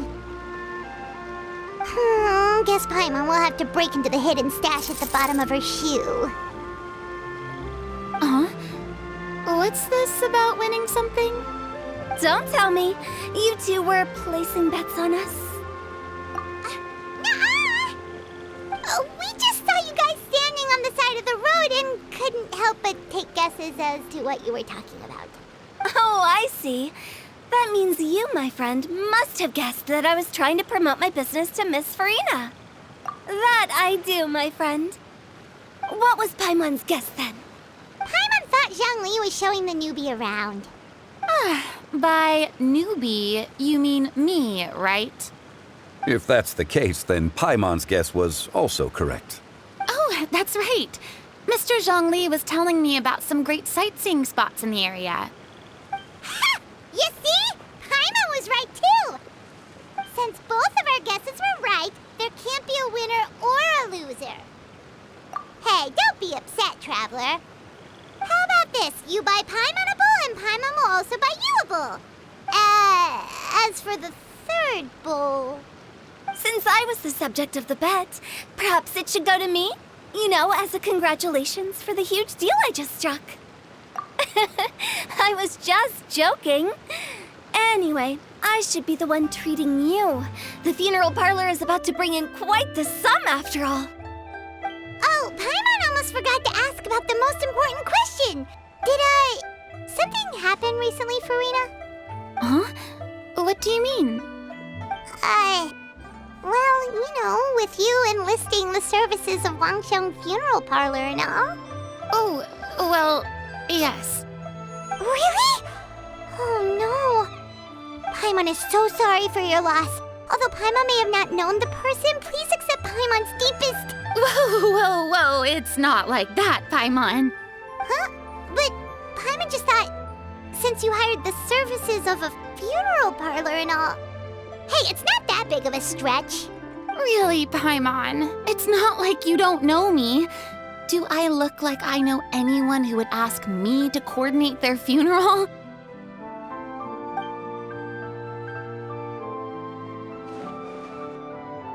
Miss Hutao is simply helping prepare some props for my film. Not too long ago, I read a collection of horror stories from Liyue. The content was spectacular. In fact, I still feel the need to sleep with the light on even now. Anyway, that's not the point. Now that Fontaine's biggest star has returned to the stage, I figured it's about time the industry enjoyed a breath of fresh air. Hey, that's pretty good. I'll have to remember that for my ad posters. Oh, Paimon sees. That makes a lot of sense. So, did you come to Liyue just to enlist the services of Wangxiang Funeral Parlor? Well, not exactly. My original plan was to just relax and enjoy the sights. But then I ran into Miss Hutao and Mr. Zhongli, and well, you know the rest. I suppose it was meant to be. It was a fated meeting indeed. Zhongli sure loves his lofty turns of phrase. But if you ask me, it's all thanks to that man who stopped to ask for directions. Oh? Who was it? It's someone you know. Wanna take a guess? What? How did you guess that on your first try? Very impressive, my friend. Your guessing game is spot on today.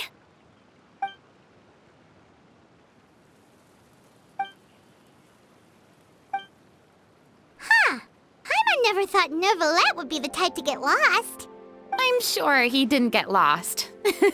Even I was able to find my way to this place without any trouble.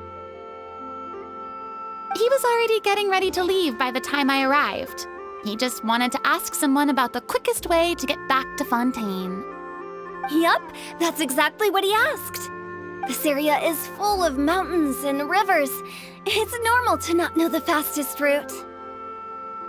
So, were you the one that pointed him in the right direction, Hutao? Of course. I'm also a guide of sorts, you know.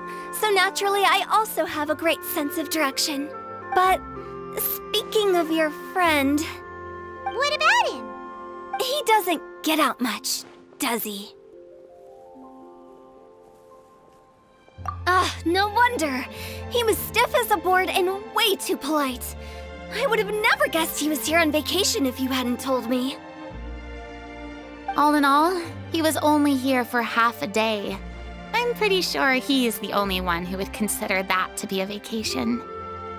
Oh? This gentleman you speak of must keep a demanding schedule. I'm sure he does. You didn't see him, but he was dressed like he was about to attend some important meeting. It wasn't anything like what someone would wear on vacation. Is that so? Wait, you didn't see him, Zhongli? Unfortunately, no. At the time, it appeared as if Director Hu and Miss Furina were having quite the productive conversation. I know matters of business can take much discussion, so I decided to fetch some tea for them. What a shame. That gentleman seemed like a sophisticated sort of guy. I actually think you two would have hit it off. Is that so?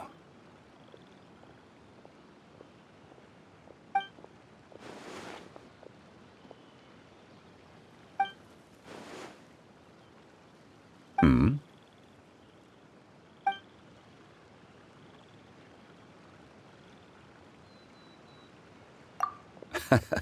To borrow Miss Furina's turn of phrase, perhaps it just wasn't meant to be.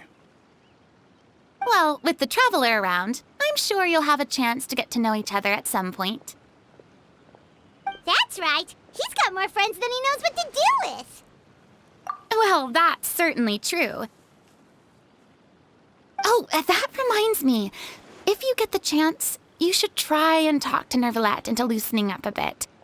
Just tell him the Palais Mermonia isn't going to fall apart if he disappears for a few days. He shouldn't keep himself cooped up all the time. Even clams open their shells to let in fresh water every once in a while, right? If he's really that much of a stickler for protocol, he can fill out a leave of absence request. He'd have to approve it himself since he handles that sort of thing now, but you know what I mean. Seems like this gentleman is also in charge of something pretty important.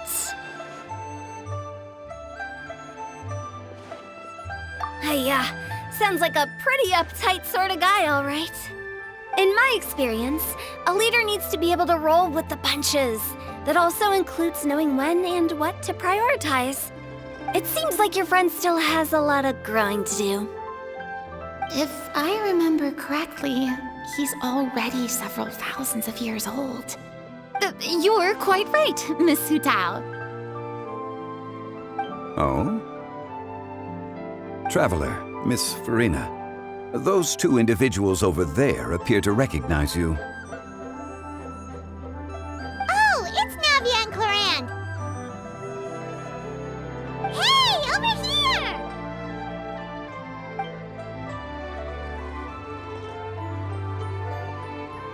We saw you all chatting over here, and we're wondering if we could join in. Please, excuse the interruption. Oh, so polite. No apologies necessary. Any friend of the Traveler and Miss Furina is a friend of mine. Ah, straight to the point. I like it.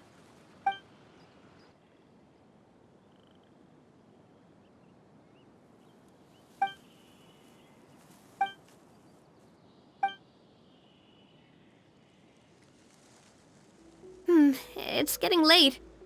If we want to catch a boat back before dark, we should probably get going. Indeed. Then, Miss Furina. Oh, yes? When are you planning to head back? Do you need us to escort you? Oh, I don't think that will be necessary. I mean, you're not my subordinate anymore. You don't need to look after me. I didn't mean it that way. It's normal for friends to travel home together if they run into each other on the road. There are a lot of mountainous roads in this area. I imagine they'll be even harder to navigate after dark. Exactly! Just like in those ghost stories. 8 paths converge in a wood. Beside them an old house is stood. If you dare to go inside, not a soul will greet your eye. But if you take a closer look, there may be something you mistook. A candle flickers to and fro, yet there is no wind to make it so. What is its secret? What could it mean? In this wood, where mystery screams. Ooh.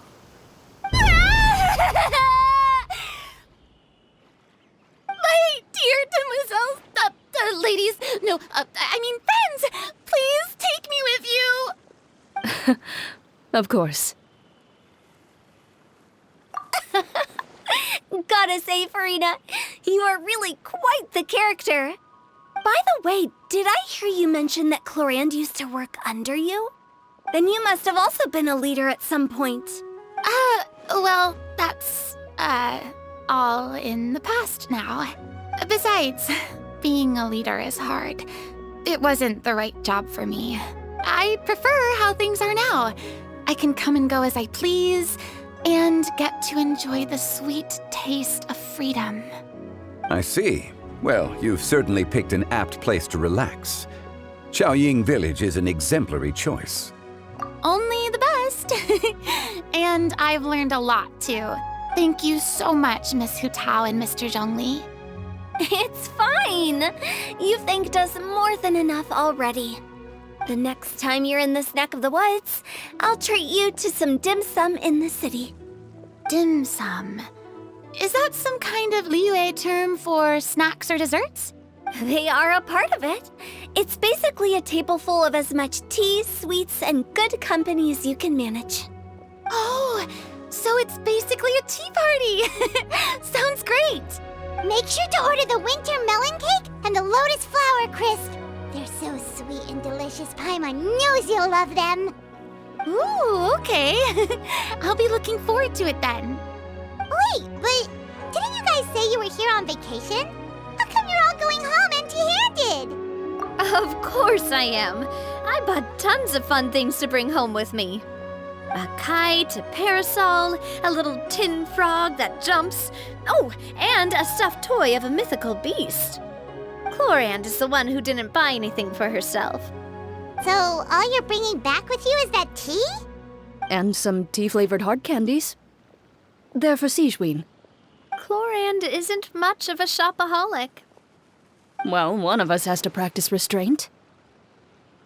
Hey, I'm hardly reckless with my Mora. I'll have you know, all the purchases I made today were well within my budget. Me? Oh, well, I bought some tea, of course. I just had to try all the varieties recommended in the Steambird. Other than that, just some bits and bobs, you know. A little bit of this, little bit of that. They should all be things I can use, I think. Now Paimon's even more confused. If you bought that much stuff, where did it all go? Into one of Linny's magic packets? Oh, actually... Monsieur Neuvillette took them with him. Oh, so that's what happened. Wait, what? Why did he take them? He's not hoarding treasure, is he?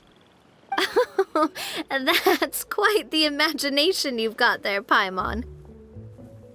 Monsieur Neuvillette just saw the amount of bags we had and offered to take them back for us. I felt a bit bad at first, but, I really did have a lot of stuff. He even offered to deliver my gifts to the Fortress of Maripede for me once he's done with the day's work. Neuvillette is a man of his word. If he says he can do something, then he means it. See, even Clorand was happy to take him up on his offer. If even his trusty subordinate agreed, then who was I to refuse? Wow, he seems like a real gentleman. Maybe he's not as uptight as I thought. If only the funeral parlor had an employee as thoughtful, proactive, and responsible as him. Right, Zhongli? Indeed. Clorand said Neuvillette offered to deliver her gifts to Risley. So if we go to the entrance of the Fortress of Maripede, maybe we'll run into Neuvillette. But we don't know exactly when he'll show up. Oh, that reminds me. A new year of work is about to begin. If there's anything you want to talk about, Zhongli, you know you can come to me. I'm all ears. Does the director have any concerns? It just seemed like you were a bit preoccupied today, and much less talkative than usual. You barely said anything other than, "Is that so?" and "Indeed." If you ask me, I'd say you're having a midlife crisis. You're getting to be around that age after all. Is that so? Ugh. I jest. Given its distance from the city, Chaoying Village enjoys a much slower pace of life. Surrounded by such peace and tranquility, I also seem to have developed a proclivity for inactivity. I apologize for making you worry. I see. What do you think, Traveler? Is this atmosphere putting you in a lazy mood too? Wow, you are getting really good at these kinds of lines. Indeed.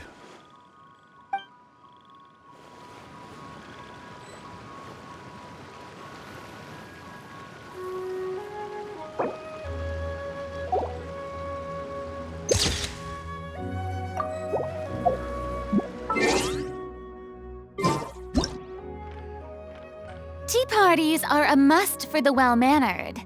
If you'd like to learn the proper etiquette, I'd be happy to teach you.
it's you.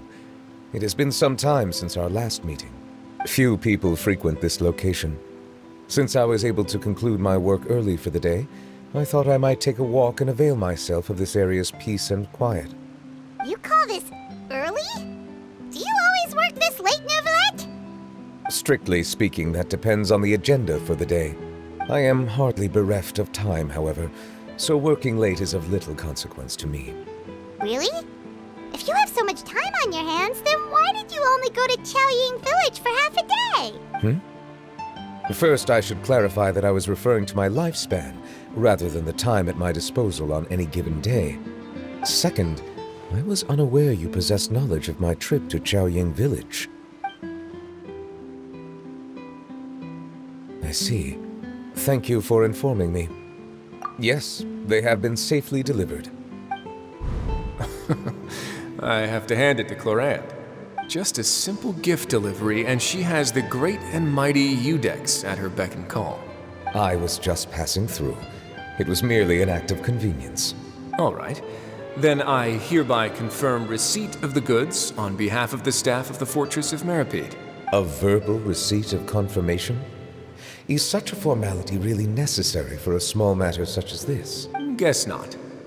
This quantity of tea, though, seems a little excessive for a gift, don't you think?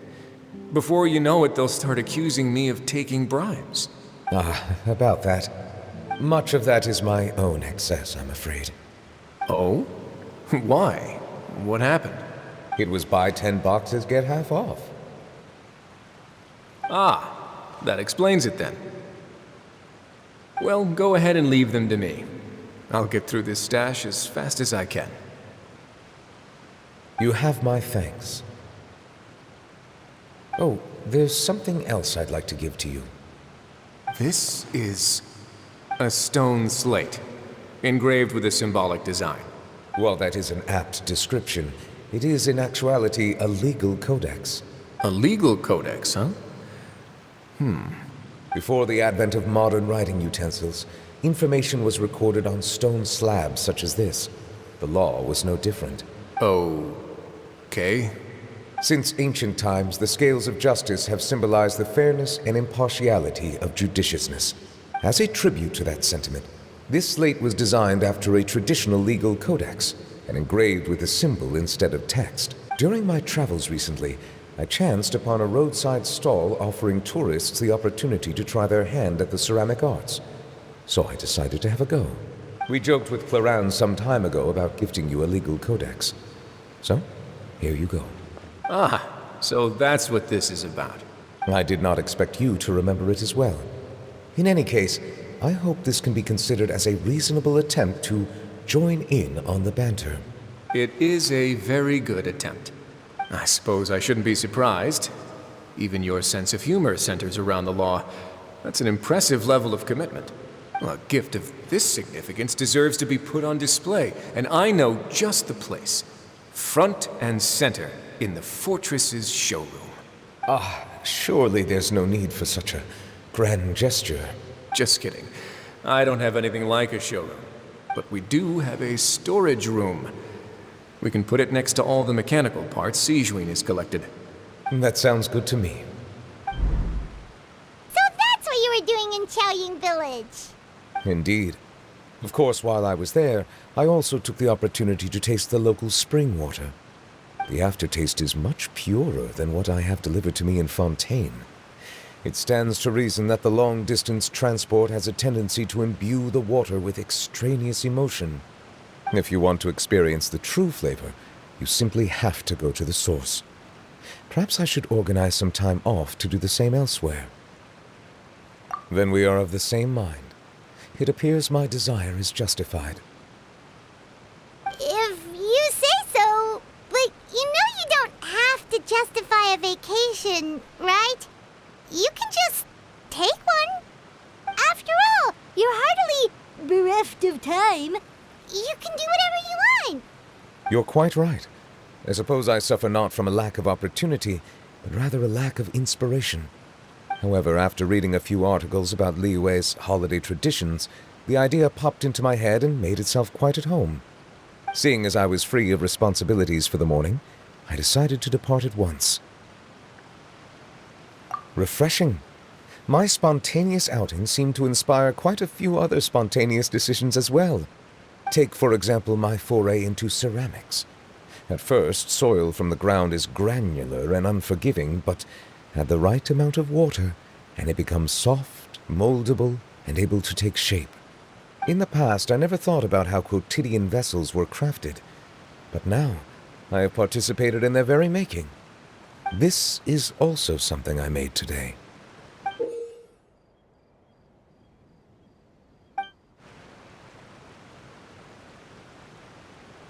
That's a ladle? Paimon thought it was supposed to be some long-necked sea creature. That was indeed one of my inspirations. Really? You like it? To tell you the truth, given your unexpected arrival, I find myself quite unequipped to give you the welcome you deserve. Around such an important holiday such as this, human custom would dictate that gifts should be in order. But I'm afraid this is all I can offer. If you'll have it, that is. That is precisely why it would do me such a great honor if you accepted. You are most welcome. Happy Latern Rite.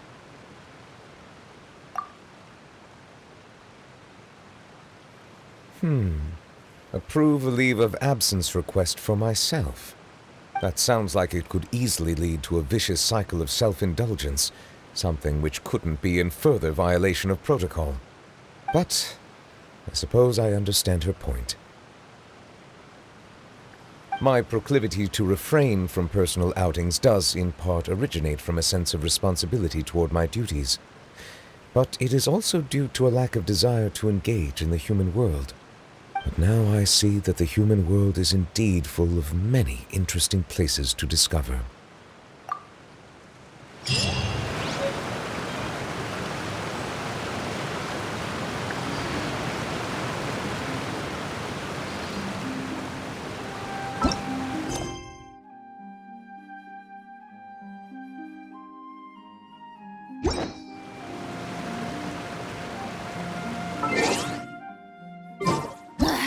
Boring.